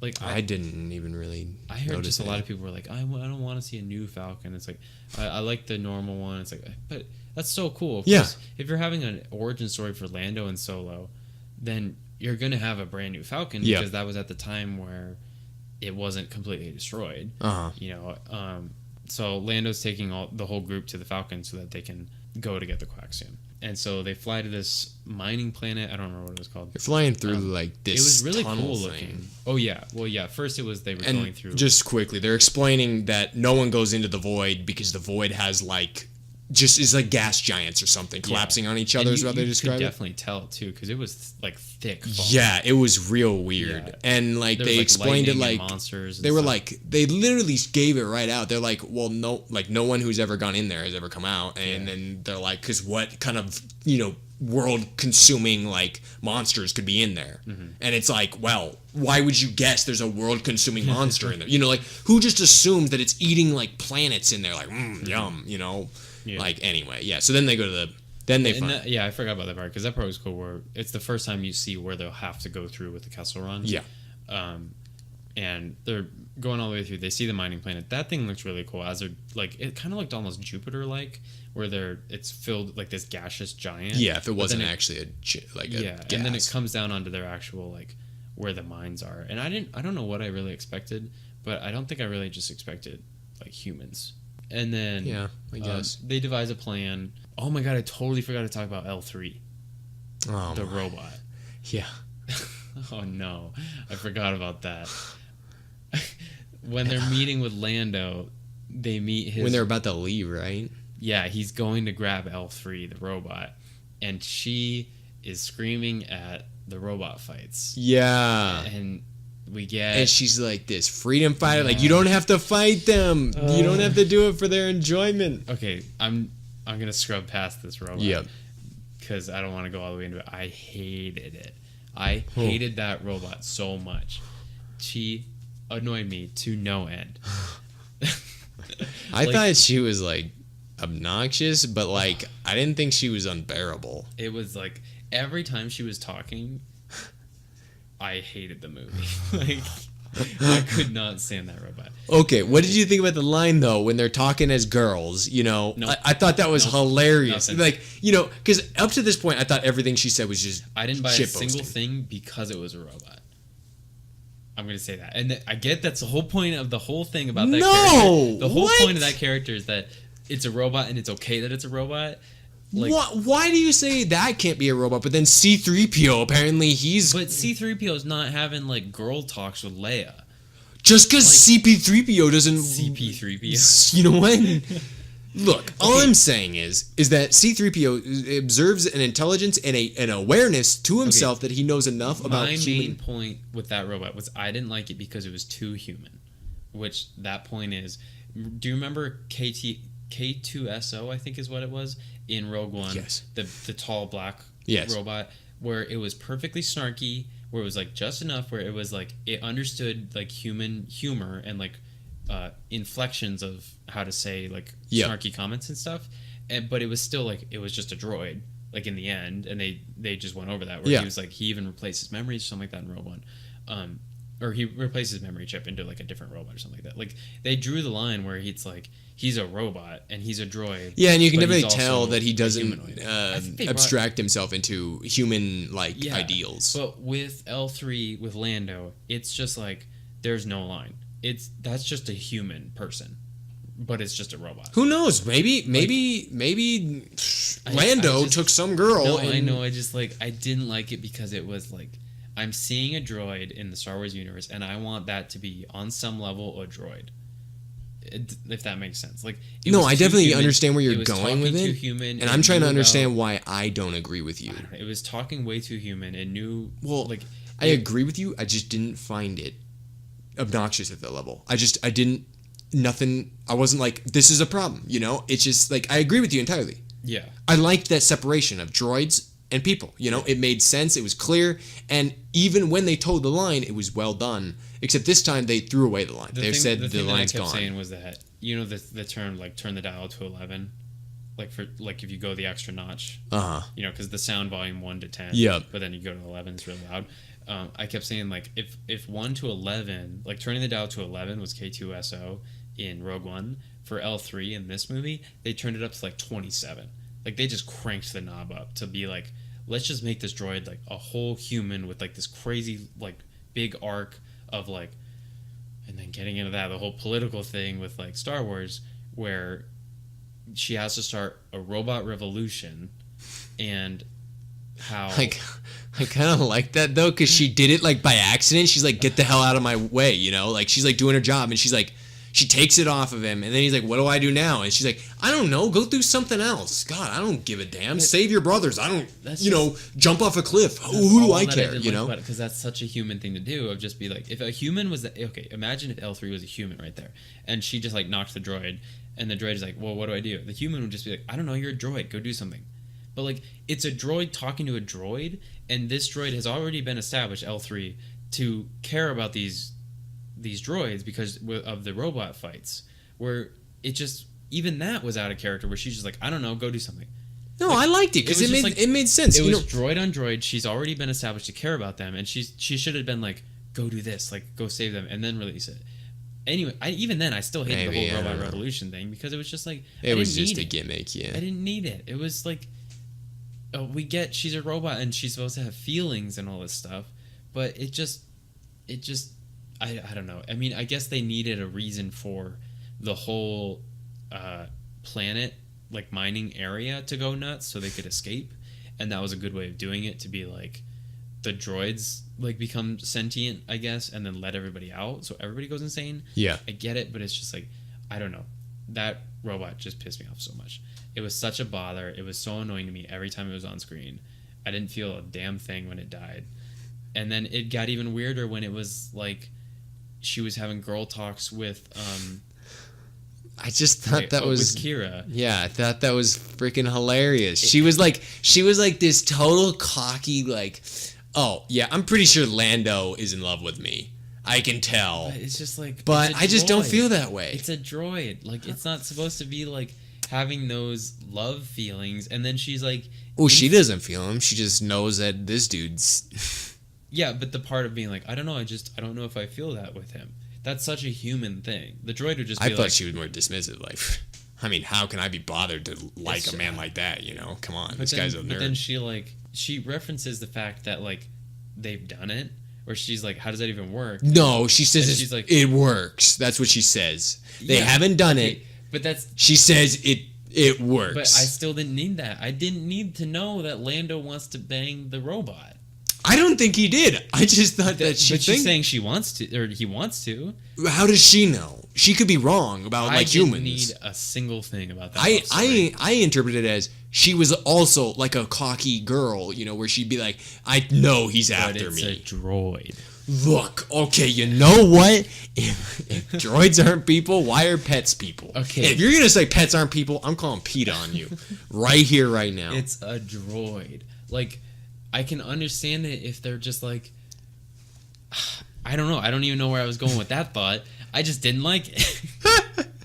Well, screw you and your opinion.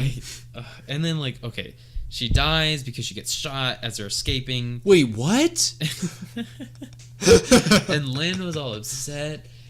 Okay, I will say the only thing I liked about that droid was it was kind of sweet where they plugged her into the computer of the Falcon, and Lando. It wasn't even about her. Well, it was about her, but it wasn't even her. Lando was like, she's part of the ship now. That part was kind of like No, pretty. that's the only part of her I hated with the burning passion. That made what? What? Why would you have her in a droid this whole time if she could pilot your ship from inside the ship? Oh, we totally disagreed on that. Like, robot. what? Why would you not do that? Why would that not be the first thing you did? And it's like, oh, well, she's my first mate. Oh yeah, my in God. Shipland, newsflash, we're driving freaking intergalactic ships. That's amazing that we just totally disagreed on that. I thought that part was really pretty, where he's like, she's To part of be- the ship now. To be 100% real with you, I didn't know it until just now. No, what? That he said that? No, that I hated Oh. that fact. When I was watching, I was like, yep, this is a she's thing part that of the ship progresses now. the plot. Yeah. And then now that I think about it, I'm like, dear God, why? Why did they just decide to do that? Like, I thought that part was kind of cute, where he's like, you would. it's that surviving part of like, but that was because I liked the part of the droid mind of being like, she's a droid and she was only freaking useful because she knew the maps of the galaxy. That was the only thing she was useful for. And they plugged her into the ship, and now she's part of the ship. Her And memories are part some of the ship. occasional sassy comments when you needed them. Occasional? That was the whole character. Was just like, Well, she wasn't always in the shot now, was oh she? my god. That- So it's occasional. and she's like sassy walking. I've never seen a droid walk that sassy. Oh, so just because you've never seen one means it can't exist. Wow, bothered you're me so culturally much. appropriating me, and I can't handle it right now. I don't even know. No, it's just, I didn't need the droid revolution. I didn't need anything. That's she said. heteronormative, and I will not accept it. Anywho, I or get it. Like, you know, it's about. I don't even know. You don't know what it's about, but it happened. I just didn't need it. Anywho, we can I move didn't on. Freaking need it. More importantly, we're completely. I don't want to talk about the droid this much. If we're not going to talk about You my know, main honestly, man Chewie. So like- honestly, when they're in the mines there, I they're, hated that droid. yeah. I mean, you know, If you we didn't gotta- catch that, we got to put It- that at the front and the end. Just clip that. So in the real part of this mine trip, which I hate that we was consumed by this droid, because honestly, I hate that droid. when we got to that part where everything's going chaotic, all the people are just going rioting, they're attacking the guards, and then it's just mayhem, and then Chewie sees some more Wookiees, and then he's is like, cute. yeah, and then he's like, well, yeah, it was cute that they're being stabbed and No, that we electrocuted. see another Yeah, one. whatever. No, that we see more. More reasons to call PETA on you, because those are like dogs, basically. Anywho. That, okay, if you're gonna call PETA on anything, then you can call him on me saying that was one ugly Wookiee. The other one, that was like a The skinny caveman- one? That was like a caveman Yeah, person. that was like a deformed, It was like like a- malnourished one. The ones that like they'd show on the Wookiee commercials when they're like, for like 6 Yeah. cents a day, you could feed a Wookiee.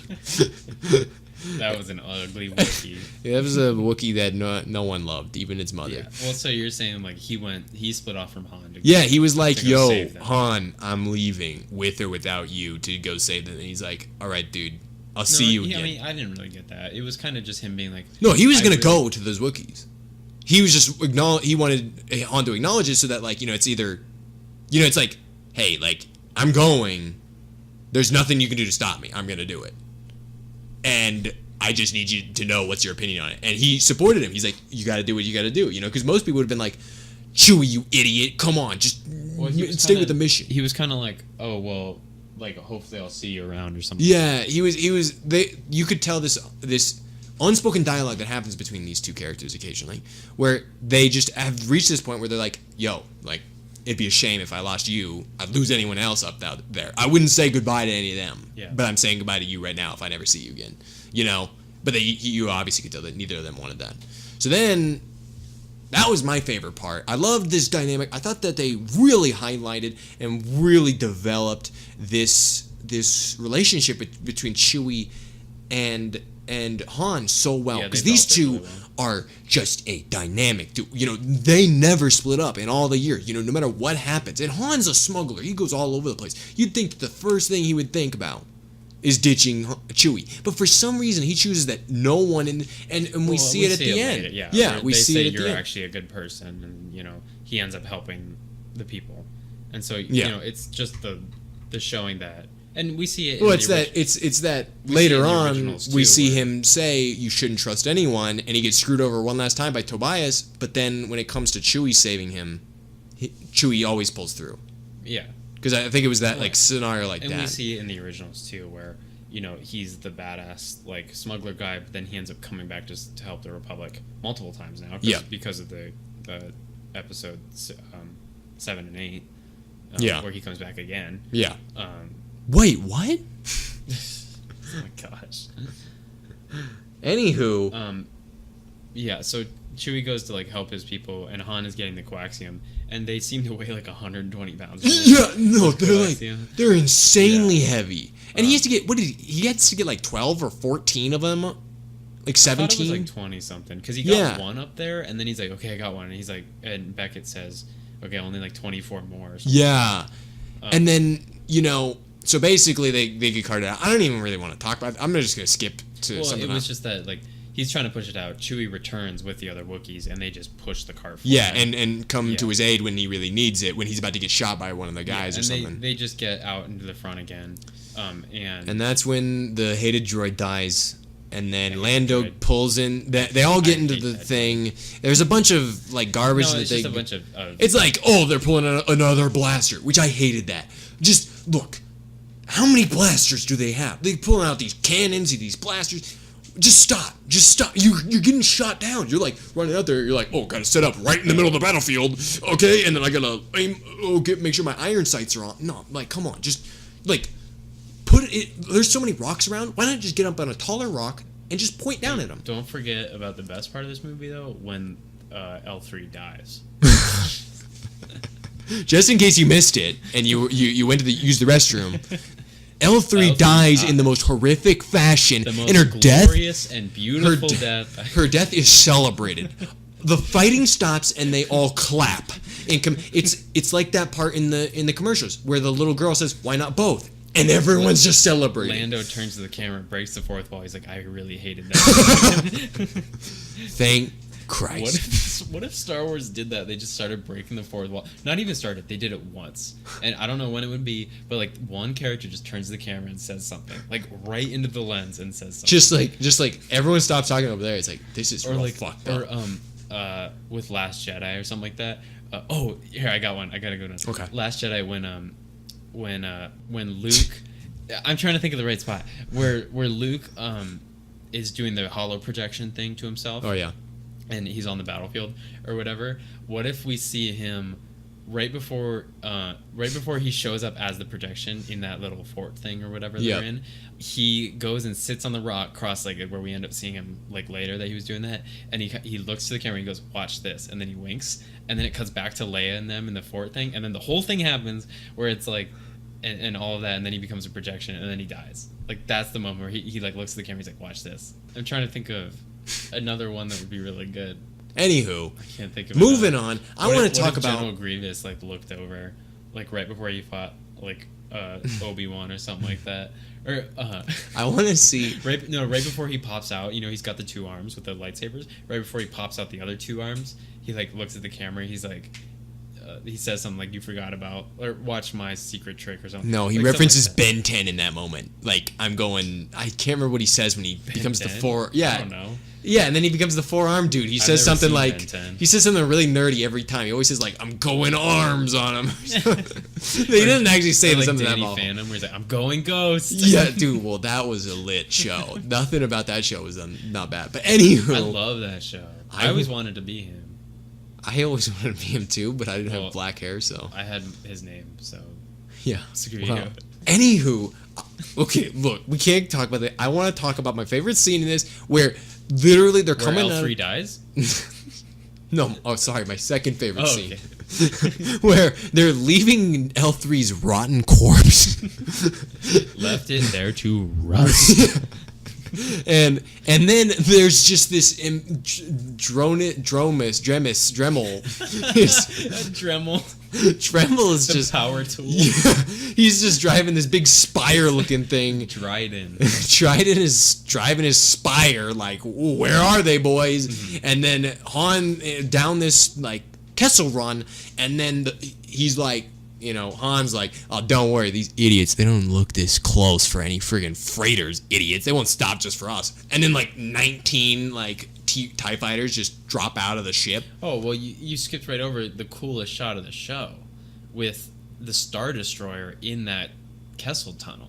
Oh, I forgot. That I thing thought was- I thought it was Dremel's ship. No, that was a Star Destroyer. Like the Oh. Imperial Star Destroyer. Oh yeah, you're right. Yeah, that was such a badass shot. Yeah. Like, it looked so cool because it was shrouded I say in it. as I forget that it existed. Yeah.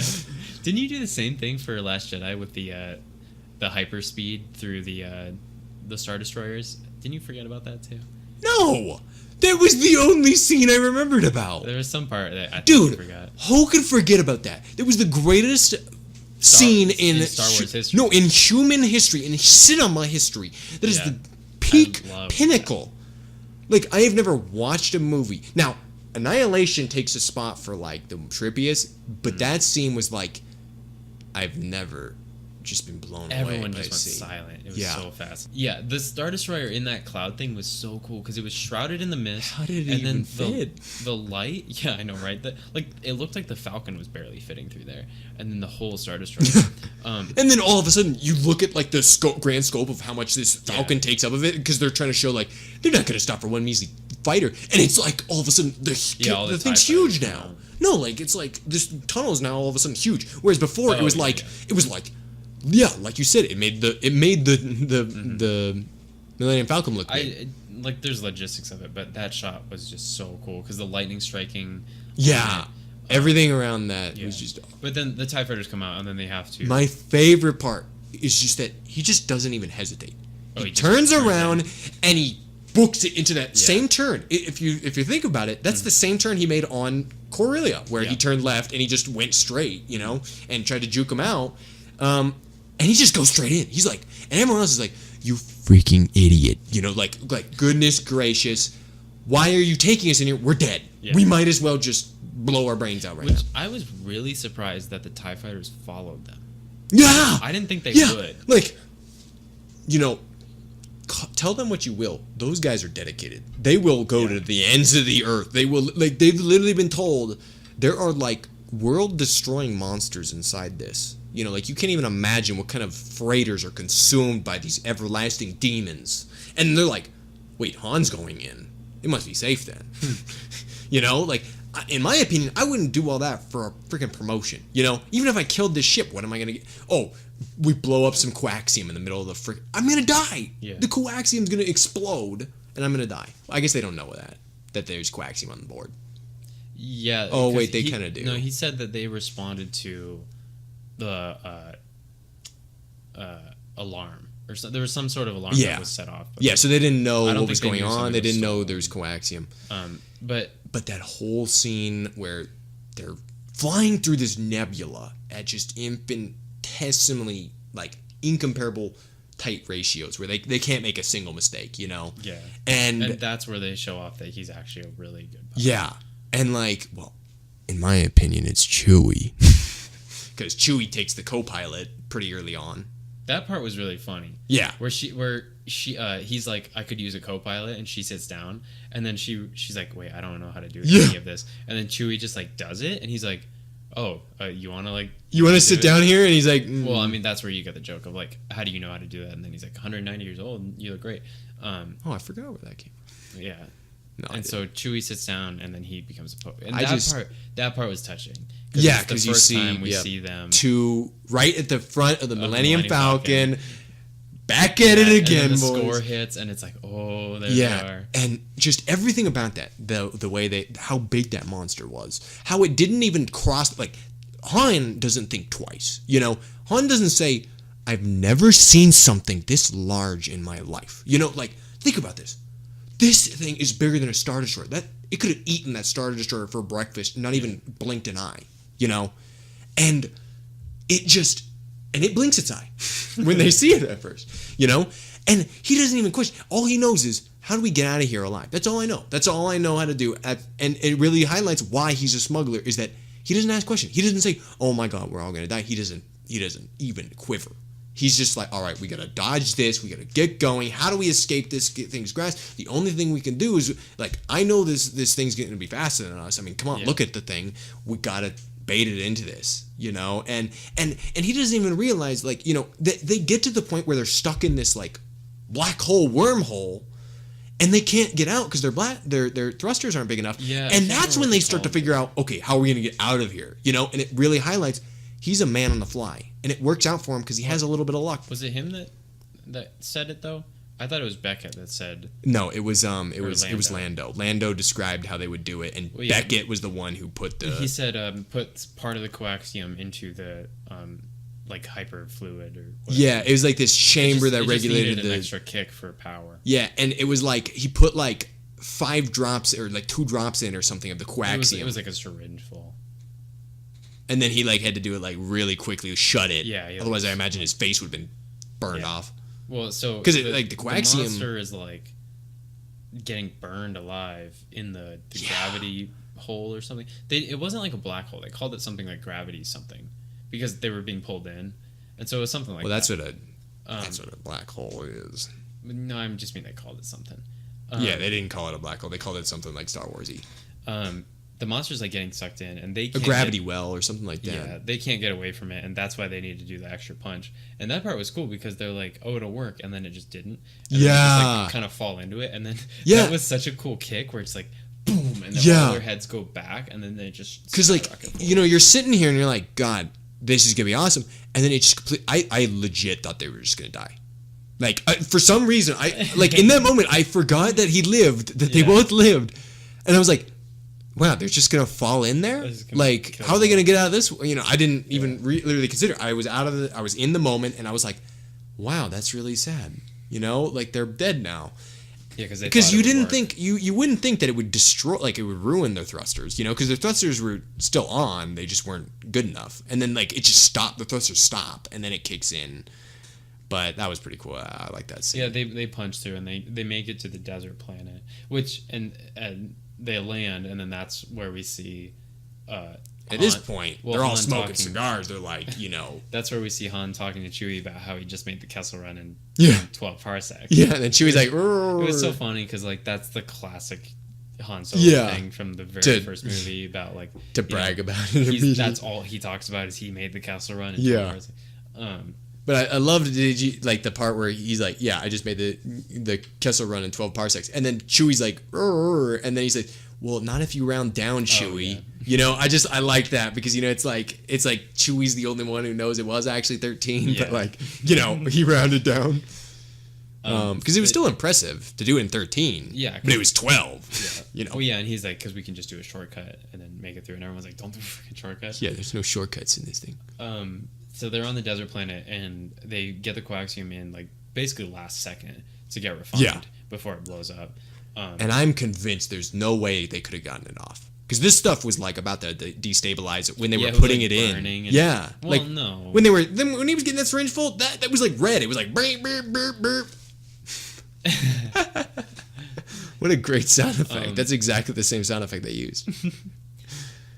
Yeah, but I mean it was close enough. Can you imagine like instead of like electronic beeping, there's just this guy voice acting, are we or like burp, burp, burp, burp, and you could totally tell it's a man, not like I don't know. Anyway, yeah. So then, well, they land on the desert planet and they're getting it refined, and at first it's like stuff already seems kind of off.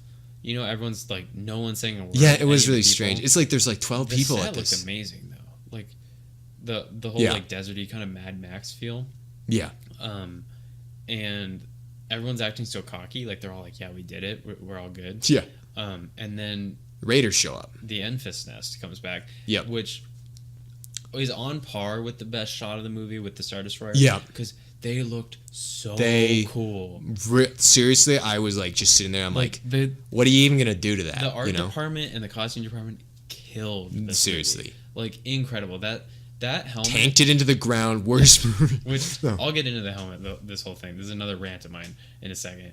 But they looked so cool, so badass, so intimidating. Yeah. And then it's just like, well, now what the heck are they gonna do? Because the Enfys nest already beat them at their last heist. That was the word I was looking for earlier. And so it's like, well, now what are they gonna do? Because I almost said uranium. The coaxium is getting refined. Yeah. And they're trying to work it out. Yeah, and Tobias steps up and he's, he's not stepping up. He's standing in front of the other two, and he's like, yeah, the other three or four. I don't know. There's Lando and Kiera or whatever. Anyway, no, Lando is not there. Yep. And Because Lando said like, I'll be in my quarters on the Falcon, or no, he's like, I'll be in my room on my ship. Yeah. Bring me my share when it's ready. And my ship. Yeah. Because he was gonna get Han's. Oh, ship well, that was the other that part didn't about exist. the ship, was that when it landed, we see what it looks like in the present time. Yeah. In Star Wars, is it's all beaten up because of the Kessel Run, which is so cool. Cause Yeah. because with the new one, with the new one that we see, it's got the little pointed tip to it. I don't know what really? the differences of it. Well, so on all. the classic Falcon, it's got little chunks. I'm so bad at graphic visualization. Okay. You don't need to pull up anything. No, I'm gonna pull it up. Anywho, my favorite part was when Tobias is sitting there staring him down. It's kind of like this Mexican standoff, and you can tell somebody's about to say something, and then Han steps up here and he's like, Here. So see, it's got the little chunks to it. Yeah. That's, they say, for like docking, because it's a cargo ship. Yeah. So it's like docking bays and stuff. That's why the cockpit is on the side. Mhm. And then the new one, they have like a little point to it. oh, That's what the new one looks like. okay, But then we see when it crashes, like on that the desert ship, it looks like the original one because that tip broke off, and then it's all dirty and gross. yeah, And that's where we get the present time Falcon. yeah, And I thought that was a little cool little touch to it, because it's like, it's Han's fault that Yeah. it looks like Yeah. that. So yeah, back to you. Beckett is standing up to yeah. Enfys Nest. So Beckett is standing up there, and it's established that they want the coaxium, and so like at this point we just see our heroes defeated, right? But then Han steps up and he's like, I didn't see them as defeated. I was "Oh, like, they were gonna get wrecked. No, they I were was- gonna be murdered right I there." was more like, I almost thought they were gonna strike a deal, in a way. No, because of the there was smuggler no side. chance. I didn't think there'd be a We only saw Okay. brutal and harsh treatment by these raiders. And they were gonna die. I They were gonna didn't take them to I didn't death. see it as brutal in the first one. I saw it as smart. Like, they were playing kind of Let smart. go or die with us? That's smart. What? That's what they said in the first one. They said, "You let go or we both die with this coaxium." That's just saying, like, don't be an idiot. So why aren't they gonna drop it? Because they want it. Yeah. He's saying you guys let go. He's trying to be intimidating, of being like, you let go or you're gonna die. He was saying it as like, not I'm willing to die for this. It was like, Yeah, he was don't like, be an idiot. "I'm gonna die No, for but I'm this." saying we didn't really see brutality out of them. Look, there was 3 Endor speeders to carry this whole Oh freaking cargo ship of coaxium. You tell me that these guys actually thought, yeah, if they let go right now, it's gonna pull out and we're gonna be able to swing it There's to. more than that. There were 3, and I remember it vividly Um, because it rhymes. I didn't think there'd be a whole battle between them. I didn't think it was be battle. I think it was gonna be they took the coaxium and then they would be murdered by Dremel. I thought it would be like, I didn't think Enfys Nest and Han and the party would fight. No, I When didn't they think were so standing- either. Oh, that's what you're kind of inferring to. So. Oh, I just thought they were gonna I thought that they were gonna die because they were gonna get the coaxium Oh, taken from them by Dryden Voss. There you go, happy. There you go. Didn't call him Dremel or Tremble or Drebel or anyway. So then at this point, I'm thinking they're gonna die because they're gonna take the coaxium. What can they do? And then Han steps up and he's like, "Yo, you see that ship over there? We got 100 soldiers, mercenaries, ready to take you on at any moment." And like instantly halfway through, Lando just flies away. Yeah, He's that's like, the best part. "I'm peace. You know what? This isn't worth it. I'm just gonna drive away." Well, because he's like, and at the snap of my fingers, I can call them out. And then right as he snaps his fingers, he flies away. And then like He just Tobias steps just back. like Well, no, Han just has steps this back. He's like, sorry, continue. yeah. And then he just picks up right where he left. Yeah, off. like He's even, as like, though wait. nothing happened. Yeah. Like, and it was hilarious because everyone in this discussion just acted like it didn't happen. Even though like, Yeah, they it just did. go right back to it. So then we find out that it's like, well, Dremel's gonna come with his big bad ship, and he's actually gonna mess you up, and it's not gonna be done until he's here. So Oh yeah, he was. you can't take it from Dryden. So what are you gonna do? And then she's like, well, the Raider leader walks over, sits down, takes off their mask, and has a beer or a drink or something. What are you talking about? She sits down and has a drink and Yeah, but talks she to takes him. the helmet off first. No, she drinks and then she takes the helmet off. She splashes it all over her face and then... So she takes her helmet off and it's revealed that it's like a little kid. Like it's a girl. It's a girl. She's not little. She's like She's a definitely like teenager. 16. She's like, 16. What? That's a little That's girl. little? That's a little girl? Compared to everybody else in this story. Well, not true. Han's only like 22. I wonder how old he is supposed to be. He is 22. There's I'm no way pretty confident he's there's no 22. way When he's he's a leaving fat Corellia, 22. when he's Corellia, he's 22. He's 25 at that point. I don't think they ever say. I know. I can tell by his face because you can tell because only between the ages 22 and 25 does a man's face not change. So therefore, by process of elimination, we know that All in all, he's in his very early 20s. Could be a little younger or a little older. 22, like I said. No, No. that doesn't Yeah. answer a thing. Yeah. All in all, he's in his very early 20s. Could be a little younger. Could be a little older. But we'll call that a likely guess. See, What the? he agrees with me, my dude who has no factual evidence. There's really no issue with him being this age. That is until Darth Maul's appearance. Originally, I thought if Darth Maul was alive, that would place us right before episode. Oh, so they're just doing the math on it. Yeah. Wait, so do I get to figure it out? No, I don't want to figure If that. Han is 20 in Solo and Anakin is 10, that puts 10 years between the pair. Fast forward a bit to Luke and Leia are born, at which point we'd guess Anakin is probably 20. That would make Han Solo 30 at the time of the twins' birth. By the time everyone meets in New Hope, Luke and Leia would be 20 around themselves. Han would be 50.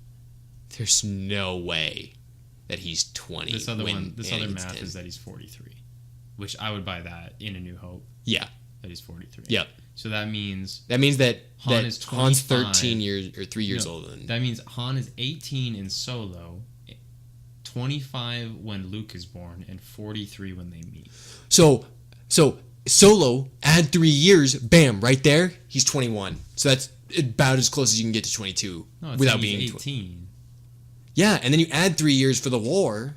Yeah, it's not saying he was 18 before the 3 years. You think he was 15 working for that mob boss? Yeah. No. I wouldn't buy it. Or I would buy No, not a chance. it. They raise like little. The pod racing. I would kids buy 17. I wouldn't buy 15. Yeah, but you're going off just looks, though. No, I'm going off of what he did. Yo, I'm from the streets too, just like Han was. Anywho. So, going all the way back with. Oh yes, please. Okay, the little girl. I'll say it again. She's a little girl. She's not a little girl. She takes her helmet off, and she's a little. She's girl. 17. I will not recognize anything And younger than that. She took her helmet off, and you ready? I hated it. That's because you're an ageist. I hated that she took her helmet off. No, you hated that she was a girl because No. you're a Oh my misogynist. God. I hated that she took her helmet off because it's the whole thing, the same thing I had with Kylo Ren, where you get these super cool designs for these characters, awesome looking characters, and helmets. And then babyface. Kylo Ren looked amazing and so scary and badass when he had that helmet on, where it's like he's kind of Darth Vader-esque, he's kind of not. What are we getting? And then he just takes it off, and then we don't see it again for like the rest of the movie.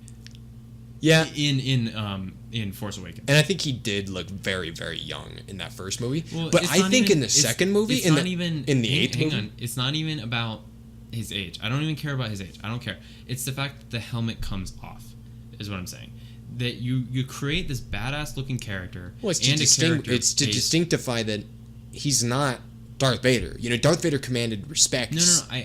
I get why they did it, but I'm saying it leads into this character in Solo, where you create this badass looking person, super mysterious and interesting person.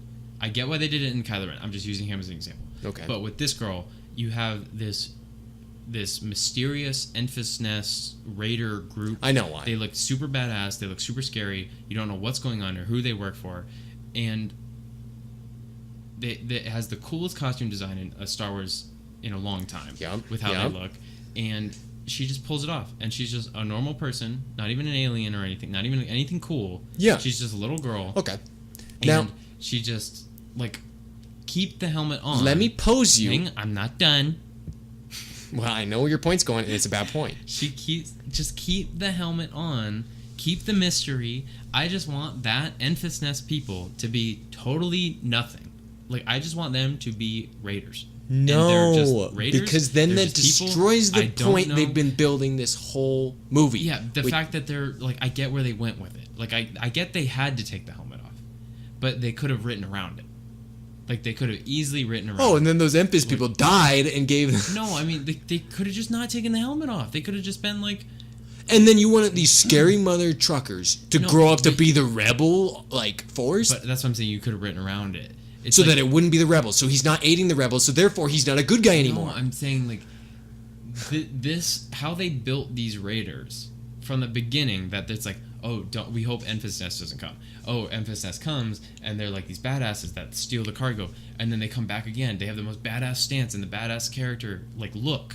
They look so cool. And then it's just like, oh, they're just humans. Like, they're just nice humans. Like, that's not true. We see plenty of them are actually different races. But I mean, like, they're just good guys. Like, why make them look like that to throw us off? To just have them. What like, would you have done instead? I don't know. It upset me that they took the helmet off. Exactly. When you say I don't know, your point is defeated. No, it's you not. have a bad point. No, I'm allowed to say, like, no. That's your mistake. You have this incredible looking character and this awesome backstory of these raiders. You're right. I liked the look. I liked the feeling. I liked the scary. And I think it would have been good. Mystery to stay. That mystery of those raiders, I want those people to just be raiders. Do you know how many people? You could have just written them off to, like, go away. They didn't have to finish the story. I don't know. Just keep them mysterious. They don't have to have an answer. Do you know how many people though are masked in the Star Wars series or in the Star Wars movies that we never know anything about? There's a lot of masked people. Yeah, just side characters, but this wasn't a side character. This whole group wasn't a side thing. If they had just like meandered off of the story, then like why you could have written them to do something, but just keep them as raiders. I just don't understand how they would have, like, with that beginning, how would they have tied up the loose ends without pulling the card that they did? I'm not a writer. I'm not a script writer. I just think you created this awesome raider camp. I agree, but there's just no kept alternative. them as a cool raider camp. I don't think everything needs an answer. I don't think that we needed to know who they were. I think it would have been perfectly No, I agree with you. We didn't have to know, but here's the thing. Then why are you arguing with me if you agree with me? I'm arguing with this point of yours that I agree. They're cool. Yeah. They're an interesting idea, and that they mystery, and that if they had just not concluded and we didn't know who they were, it would have been okay. But I loved the point that they were making, which was that he's not just some random trash smuggler. Han isn't just some, like, jerk who's in it for only the money. He actually is like the Robin Hood of... Yes, but they could have made that same point another way without the rate. With like 10 times more awkwardness. I don't think so. Where the rebels just like come down, it's like, hey, we need coaxium. I don't know. It could have been the actual people refining the coaxium. But then where did the raiders? Okay, yeah, fair enough. I just think those raiders should have stayed raiders, unmasked. I think it's the point that like masked. masked, unmasked. I think it's this point that they're trying to drive by is that these raiders were a small group. You know, they weren't a very big group. But we don't know. But there were probably I guarantee you. No, I know that group maybe didn't encompass all of them, but was a smaller group and was definitely nowhere near the size of what we would consider the starting of the rebellion, and that is why we have this kind of situation. So the point is that was a small rebel group that, with not only them but many other rebel groups, probably banded together, and they were just ragtag kids. You know, they were just doing whatever they could to get by and spike it to the Empire. And so then all of a sudden there's enough of these groups that they all meet together and they're like, we're the rebellion. You know, that's how it's starting this arc. You went off on a whole different thing there. But like what I was trying to explain is why it is that it makes sense that this is a smaller group and it doesn't represent the entirety of the beginning of the rebel. But I'm saying you said you assumed that Enfys Nest was a small group. I didn't assume that at all. I'm pretty sure there's like 19 different cues in, well, and by 19 I mean 2 lines that point to certain things that I can no longer prove. I can't prove that the leader of the baby's nest died, Infant's Nest, that's what it is, died, and then Yeah, they I were still replaced. I still don't buy that at all. I guarantee if you rewatched it, you would see it. You would know it. You would listen to the dialogue. Okay. Anyways, I took Infant's Nest to be not a large, like huge group, but it's Why are they okay, sending 4 'cause they're indoor raiders. They're speeders? just like, go do this, go do this, go do It's this. a, it's a train. I took it as like a bee's nest. Like the leader that we see confront Han is Who the died. leader. Oh my god. Is the leader. And then they send out little drones of bees, worker bees, these raiders to go stop the train heists from Han. They go do this, they go raid, and they bring it all back to the Enfys Nest, the whole hive of what they are, and then they're just like this awesome raider camp. I didn't ever buy them as a small group. I just took it as this was a small portion of it. You're trying to like play them out as this Mandalorian like army. Why can't it be like that? They aren't Mandalorian. First I'm not off, saying they're Mandalorian. I'm saying they could be a very cool, mysterious. the Mandalorians raiders. would have trashed them. That's all I'm saying. I don't think I need. I'm pretty confident they described themselves as a small band of people trying to once she takes fight for the Empire. No. Yeah, once she takes the Okay. helmet off and she explains that Okay, they're rebels. I'm understanding. But I'm here's the saying thing, before though. the helmet's off. You're right. You don't know any. You don't know. There's no dialogue. That's right. Exactly. That's why they should have stayed a mystery so that we can talk about this and be It like, just oh, what are okay, they? What but are they? What are then they? how do they get the coaxium to the rebels? I don't know. I'm not do the remembering. rebels just be like? We're just going in circles now. Well, it's just like it just doesn't make any sense. I had a problem with it where I agree they with you took on off- all your points. It's I the agree same with thing you. with Kylo Ren. Going back to that, we finally get his helmet back in the start of Last Jedi.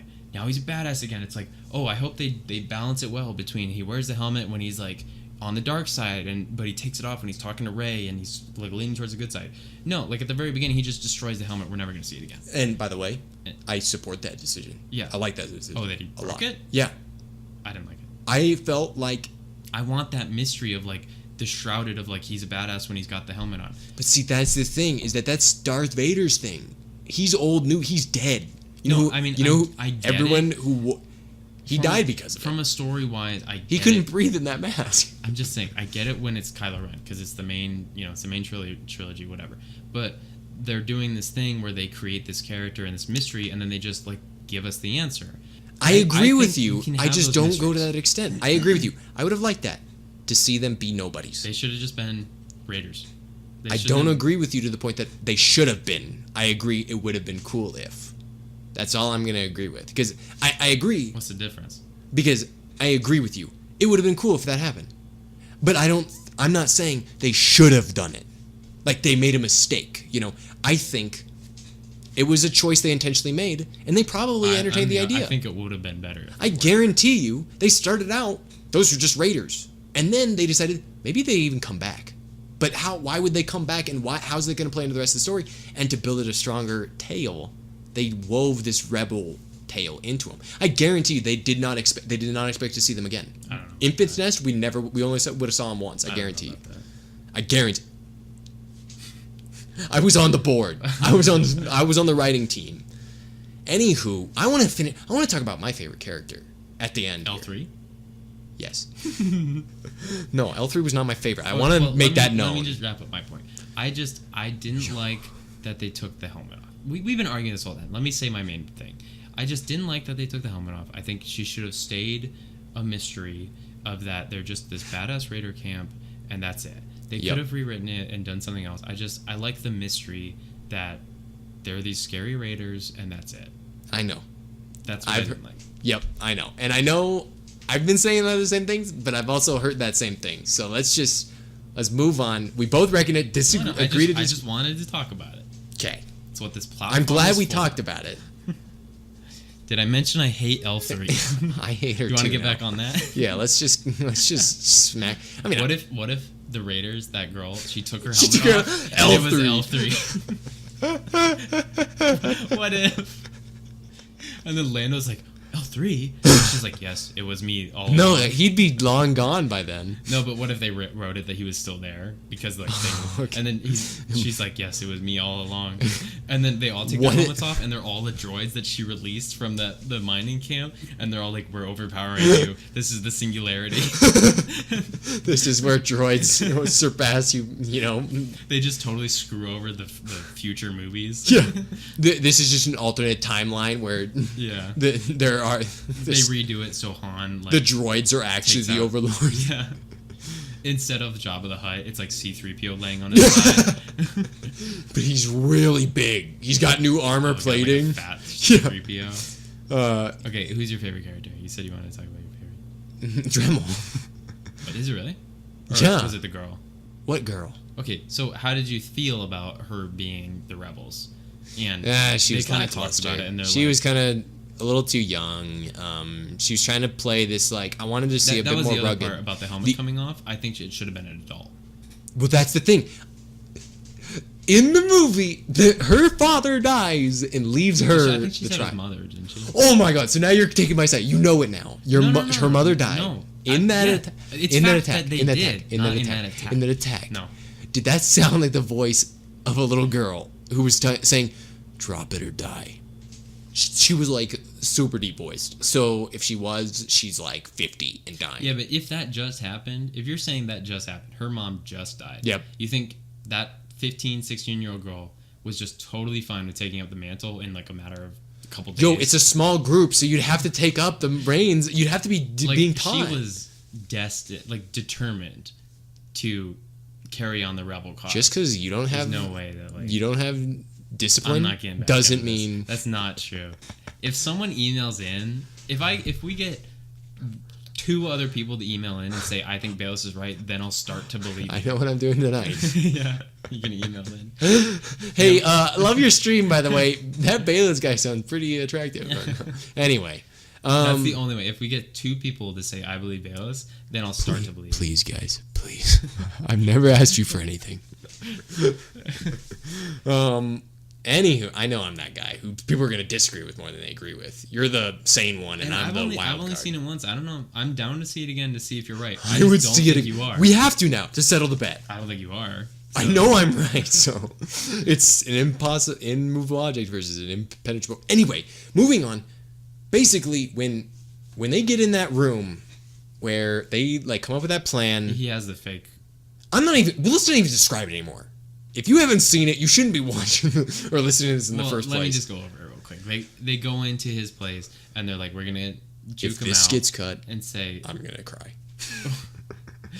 like, okay, Han says, here it is, and then Dryden's like, well, the plan is that the coaxium's fake, and then you see his blaster in the little casing. Yep. Dryden's like, oh, how did you make it look so real? And then they're all, wait, what do you mean? When This he's is real?" checking out the coaxium, he's like, "Oh wow, nice job." Again, why he's so awesome, because he just like, He plays it off. He knows it's not true, but he's playing a very Well, warm character. yeah, and he's like, oh, interesting, how'd you make it look so real? Like, he does it so matter of fact. He Yeah. doesn't just like guards get him, Yeah. which is so classic. He's just like, oh, and he's like really looking at it. He's like, you guys did really well at it. And then he's like, check under the lid. Yeah. Like, because he knows all the secrets and stuff. Honestly, I don't know if it was the character or a lot of the actor, but the actor played it perfectly, Paul and Bettany. the writing was superb. That's the same guy that plays Vision in Avengers. It was beautiful. Yeah. Honestly, that guy deserves to be Did you more notice shit. how he like wasn't human either? Yeah, he had he had a huge It scar. was like 4 on his face, and when he got angry or like upset, they burst out and turned red. Oh yeah, And you're then right. When he eventually died too, his body went like way cold.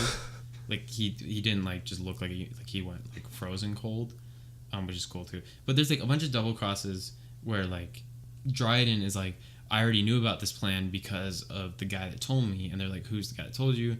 Beckett walks in and reveals that he was actually kind of like back working with Dryden to. No, he just sold him out right there. Well, yeah, like, but I mean, like he went behind Because Han's back. because Han initially thought it was what's her face, Kyria or Kira. yeah, and then she's like, she doesn't even say I didn't do it. He's like, no, not her. Though we'll get to that later. Yeah. Anywho, yeah.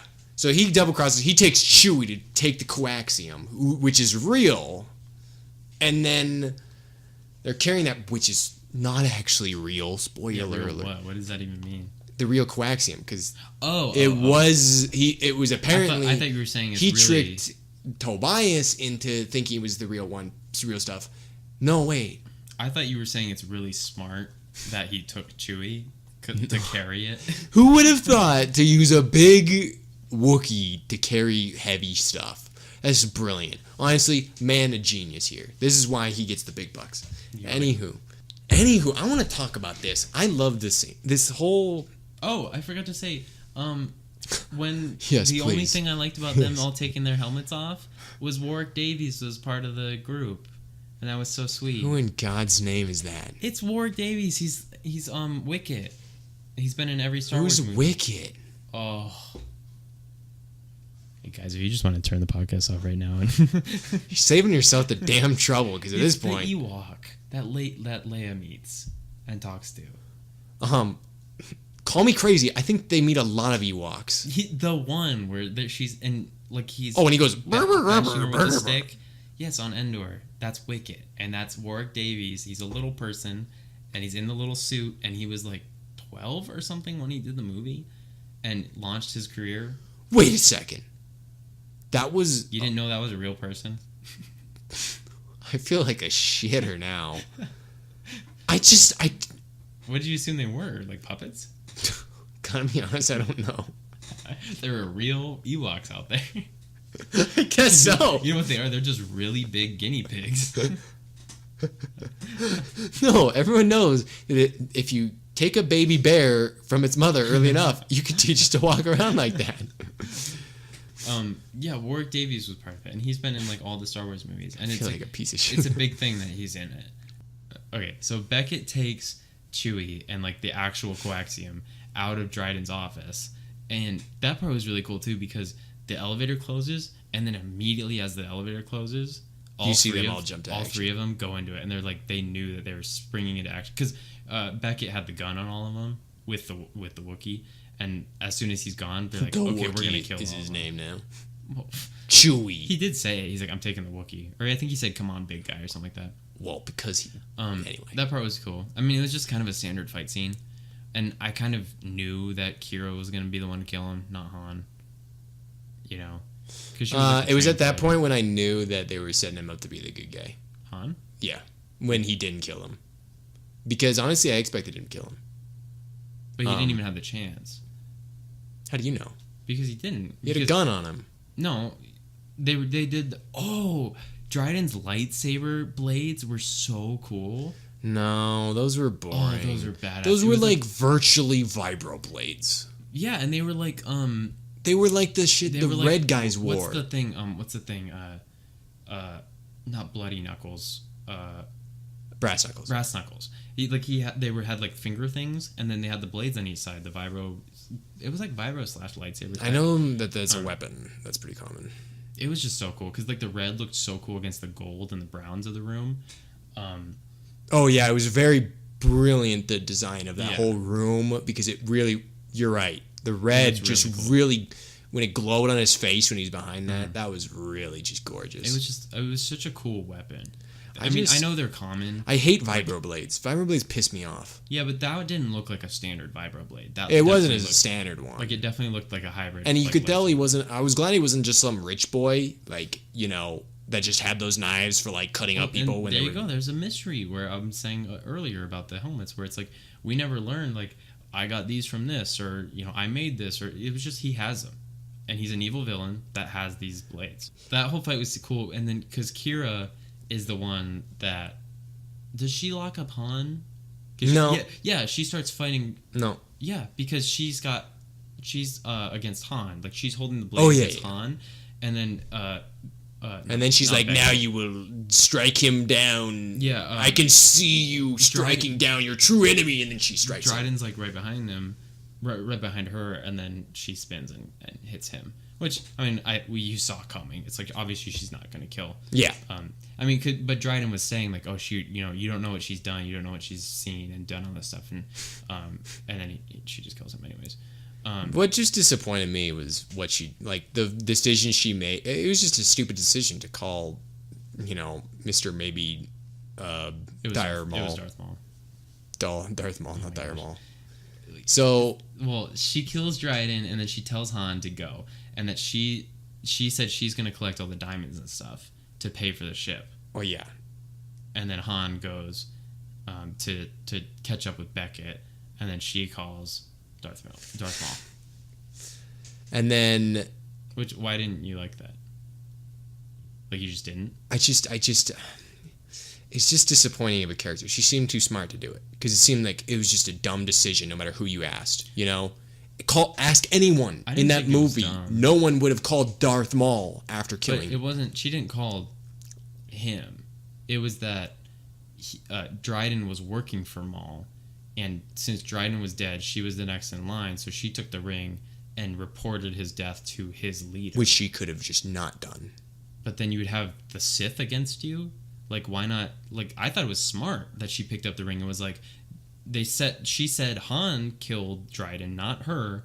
Han killed Dryden. Well, yeah, And then being like, coming up with that "We'll do lie this," was like- not brain surgery though. But like the point is that no, but I mean, I They thought it was said- smart to be like, instead of just disappearing and having the Sith against you, she was like working from the inside, basically. you know, you either die a hero or live long enough to see yourself become a villain. And I guess we saw it on that moment. We saw her become a villain. I don't think she's a villain. I definitely think she's a villain. I think She's the easiest villain I've ever seen in my life. I just think she's reporting. Moving on. No, I thought it was smart that she like picked it up and reported it, because then now she's got their whole side on them. Yeah, did you see her face We don't after know. he was like, we're going to be working very closely together. You know, like I she was like, thought oh God. I thought she was scared. Yeah, she was terrified. So why would she be evil if she was terrified? If she was evil, wouldn't she? Because she be like, realized the "Thank God"? mistake of her ways. She should have just gone with Han. But if she was evil, then she wouldn't have felt that. She was If she was just because you're evil doesn't mean you don't if like she was punishment. evil, she would have no second thought of just being like, Han, leave. call Dryden the punished Maul, her, and, then and leave. she was afraid of Dryden. What? Dryden punished her, hurt her. Yeah, and then she ended up helping Han in the end, and then killing Dryden. Yeah. So where's the evil part? The fact is that just she's evil. Good point. There it is. Look, I'm just saying, like, okay, just because you're evil doesn't mean you don't necessarily don't like punishment. She didn't like to be punished. She wanted to kill the guy who hurt her a lot, probably. But what does this have to do with Maul? What does punishment have to do with anything? So the reason why she's scared is not because just because she's scared doesn't mean she's free of guilt. She still might be evil. Just because she's afraid of Darth Maul, he's got freaking horns on his head and he's red and black. Which, okay, we need to talk about that too, because everyone I've talked to, and Steven specifically, I know he's listening to this once it goes up. He was going on about how it's such a huge twist. Steven, take my side. Yeah, the Raiders. About it's such a huge twist. Did you like? He asked me. He's like, "What do you think about the twist? What the plot twist?" And I was like, "What twist?" And he's like, "Maul at the end." And am I just being dumb? Like, how is that a plot? No, twist? that's not a plot twist. That's just It trying was to just connect it to a different. reveal. Yeah. It was just like it was just linking it to the others, and then it's also It'd setting be up like the timeline. the plot twist would be like, wait, that's not Chewie. That's just some That's random. Darth Maul. Unzips like the gorilla. The mouth. Raiders are L3. Did I mention I hate L3? Yeah, I don't know. If It I was wasn't a just- twist. I don't know if I was being dumb. It was or kind what. of just boring to see another familiar face. Yeah, because everyone. I wanted to kind okay, of see just again, like you were saying, another random guy. when I saw it, all the nerds went nuts. Where it's like, it's Maul, it's Maul. I get it because Maul's dead and everyone loves Maul, and he was only in that one fight because he has the best choreographed fight in all of Star Wars, with the Duel of Fates. So I get why people are excited, but I didn't get that excited. I was like, oh, it's Darth Maul. I was just kind of like, we're in prequel territory. It's And easy then low-hanging fruit. Dryden's an evil guy, so I'm not surprised he's working with the Sith. I was pretty surprised that he was like so close with that guy though. With You Maul. know, yeah, like Maul's like the bad of the bad. Well, I mean, Probably. I wouldn't be surprised because he was obviously the top of what was it called? Crimson something. Crimson Rose. It was their name of it. So he was obviously the top of that gangster paradise thing. Yeah. And so I guess I'm not that surprised that the Sith were working with these gangsters because evil. Yeah. But yeah, I don't know. It didn't surprise me that much. I was kind of just the reveal of it when it's like because he didn't have the hood off at first. It was like the shadowy figure. Yeah. And then he just takes it off, and I was like, oh, that's Darth Maul. Yeah. Like it wasn't that big of a surprise to me. Yeah. So I don't know. I don't know. I like was just kind of torn. I was like, I mean, that could easily be just some other Zabrak too. So like, honestly, I mean, had it to looked a look, too. lot For a like second, I had to it looked a lot like him. But like, here's the thing: it's like, who know that guy could be named Jeff. You know, Darth Jeff, and you know who would give a shit. You know, like who would give a damn. Yeah. But basically, the real stuff that matters. I don't care what the nerds. The are other thing freaking I was out. confused about with the Darth Maul thing is that it sounds like they're like, I mean, they're obviously trying to link it to the rest of canon, but also like that just seems like a setup for a sequel, and I didn't buy this movie as trying to make a sequel Here's because now Yeah. Kira's out there and Kira's Yeah. not in any of the other stories, so Yeah. it's kind of like when are they gonna? there's no way that this is Yeah. a sequel. Here's my thinking. Especially Well, they with actually how it's- could make it, I mean, not with. but what's Han would doing have at to the kill box Kira at some point in these sequels. office. I mean, people don't think it will because of the box office right now. Yeah. But, like, here's the thing that I'm thinking of. This whole movie was highlighting, and it may be a little cheap to be throwing these, like, I'm not saying that it is, but Disney might be kind of harnessing a little bit of, like, you know, like the nostalgia of that still exists in these movies, because they're throwing a lot of callbacks, especially with this movie, because we see so much of, you know, characters that we saw before tying into, you know, Lando, you know, going ahead and grabbing the Millennium Falcon for the first time, you know, so many throwbacks that it's just nostalgic, it's fun, and that's what I think this movie was its greatest strength was, that it it tied a lot of canon together, and I think that's what makes it a good story, because if you think about it, Smuggler's got to be all over the place, right? You know, he probably gone around, like he definitely traveled in his day. So why does it not make sense that he ran into a lot of who we know from the universe, you know? And now you may be arguing, well, we'd run into just as many people who weren't from what we know of canon, and in fact there would be a larger proportion of people we don't know. True, but I think it's fun. I think it's fun to see, hey, wow, there's that guy that I know, I've seen, I remember, and here's how he got that, you know, that chip, and man, I remember seeing him in the most recent movie, and it's really awesome to see how similar that these characters are, or how you see the progression, because this is going backward. You know, we step back like 40 years, you know, or something crazy, you know. Yeah. So I think it's enjoyable, but it might be a bit low hanging. One of the final ones where Han confronts Beckett, I thought was actually a really good way to end it. Yeah, Because he's like, that was brilliant. he was trying to say like, hey kid, like you could still, like, I know a guy, if you want to make a deal, like just let us go on Yeah. this one or something like that.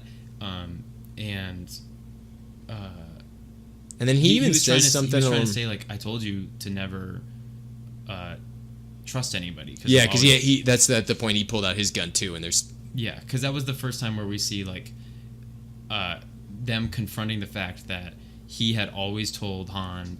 He was basically always foreshadowing Han that he was going to betray him. yeah, And then this is the first time they're like, I told you, kid. Like, yeah. I told you from the very start not And to then- trust anybody. And then Tobias or Beckett counts on the fact that he's like, you're not going to shoot me, you know, or like something like that. And then Han just shoots him right in the chest. It was awesome. That's such it's one, a Han thing to do, and two, I wonder if it was a callback to Harrison Ford himself, because that's what happened in because that's what happens in Raiders of the Lost Ark, which he plays as Indiana Jones with the, I don't know if you've seen the scene where the guy's twisting the sword and then Oh, yeah, and then yeah. Indiana Jones just shoots him. That was so funny. I kind of wonder if that was a slight little callback to Harrison Ford's like other caricatures. Maybe it would be cool if it It'd be was. cool. I mean, why not?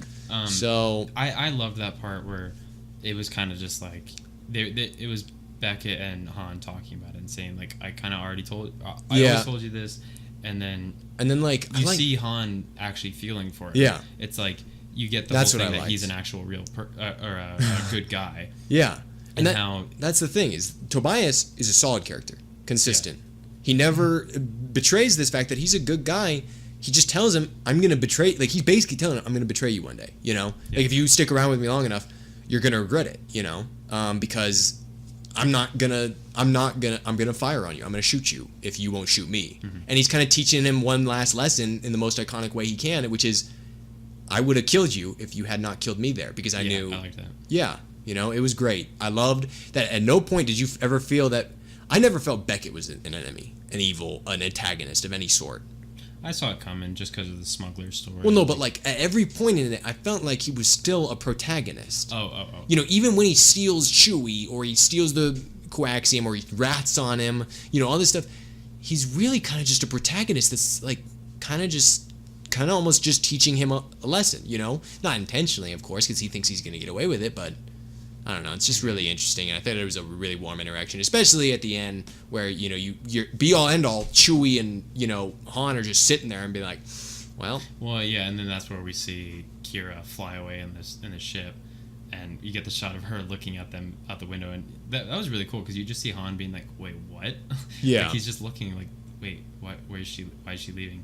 Because then Lando's gone too. Yeah. What does he do? That's the ending part where Han and Chewie go to this new tropical planet, kind of cool place, where Lando's partying it up like he's in Florida or something. Yeah. And he basically just tricks Lando into playing the game with him again. He's like shaking his hand or something, and he catches he scares him. Where Han comes up and he's acting like he's gonna punch him, and he's like, "You just left us there," and then Lando throws his arms up, and then he sees. I thought he saw the. Yeah, he sees that he was right because he was like, I knew he was always cheating, and then he like hugs him and he slips it. So he basically tricks him into playing the game again, and then Lando like reaches for it to win the game, and then it's not there. So, because there's like one green card in there that's just super rare, and it wins you the game. So Han wins the Falcon back from Lando, and then ties all the way back into where they see each other at Cloud City. And he's like, how you treat my ship? That's my ship. Like you stole that ship from me. Yeah.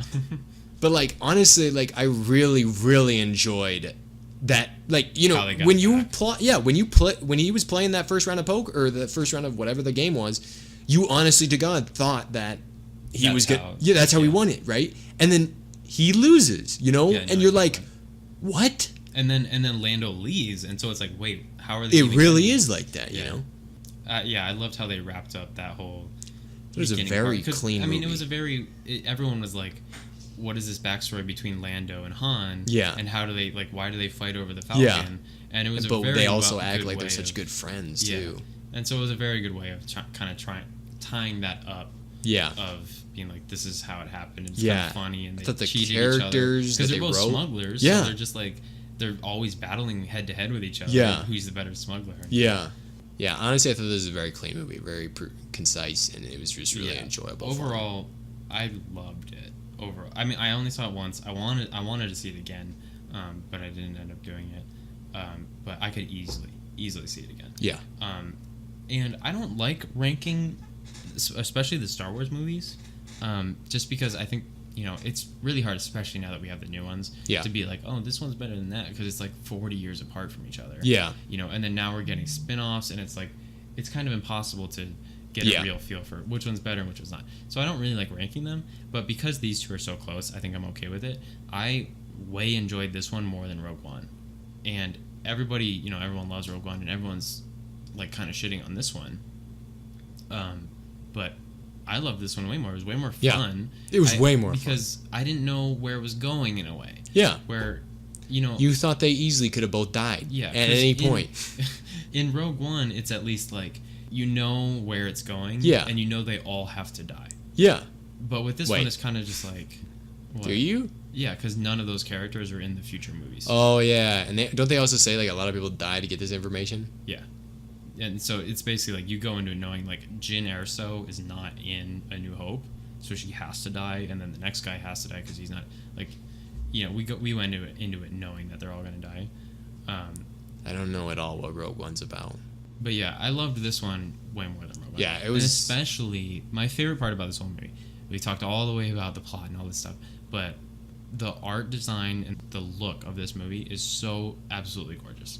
Every shot, like the colorations, the costumes, I thought it was impressive. Star Wars, which is impressive because Star Wars is a very visually like impressive movie franchise. You've always got these just colorful battles with these these lasers flying everywhere, and it's truly amazing how they can continue to improve on something that you figure. But like you said, those vibro blades, that red in this scene that doesn't have red, it's all gold. It's yellow. It's still warm colors, but you're still like, wow, that's a really distinct, like brown and yellow. Yeah. It was just so visually pleasing. I loved it. So, any last thoughts? You liked it? You loved it? Yeah. Hated it? What? I loved it. Definitely, I liked it more than Rogue One, but that's because I rewatched Rogue One with my... Rewatch value? I think this is probably one of the highest rewatch values in the movie franchise. The only other part would be that one scene. With L3. Yes, where she dies over and over and over. again. No, the scene where you hyperspeed into the Star Destroyer. I could watch that about 1,000 times. Oh, got it. Yeah, well, it's also probably because it's not episodic, where this is just a fun story. It's a lot lighter. So It isn't tied down, because that's the thing. You know, It's when its own you're story. when you're judging these kinds of movies. Yeah, I could easily rewatch it again. I don't know about any more than that, at least for a little bit, but easily watch it for a second time and enjoy it just as much, I'm sure. Yeah, because after 2, it's like you're really getting and have a fun time. Yeah. Overall, I loved it. I thought they did a surprisingly good job with how they handled the backstory of such a beloved character that we already knew some about, but not a whole lot. Yeah. And so they had to build a lot off of him. Yeah. And I don't think they did that bad of a job at all. Oh no, I doubt was it. surprised. And that's the strength of this movie franchise, is you got a lot of these open-ended things where all you know is Han got his ship from Lando. It almost, and they tie it so well together. These writers are amazing and incredible, because you honestly could watch these movies thinking that this movie came before that. I mean, not actually, because the graphics are just totally outdated. But I think that's a beautiful part, and I think they outdid themselves in this movie. Okay, well, guys, if you wanted to email us and let us know your thoughts about Solo, we'll definitely read them. If you wanted to get on my side or Bayless' side about the stupid Raiders, about whether that mom She died in the fight or not, or if she should have kept her helmet on or not, you can email us at themidnightshowingpod, pod@gmail.com. Our Facebook, Instagram, and YouTube is all the same at The Midnight Showing. And our Twitter is at Showing Midnight, where we like to post updates and stuff. And I post links to every time a new episode's up. So you can check that out. Give us a follow on those. Okay, thanks for listening, everyone. Hope you enjoyed it. And hope you don't get too mad at our opinions for Star Wars, because I know the fan base can be pretty hardcore. So hopefully we don't upset too many people. But thanks all for listening. And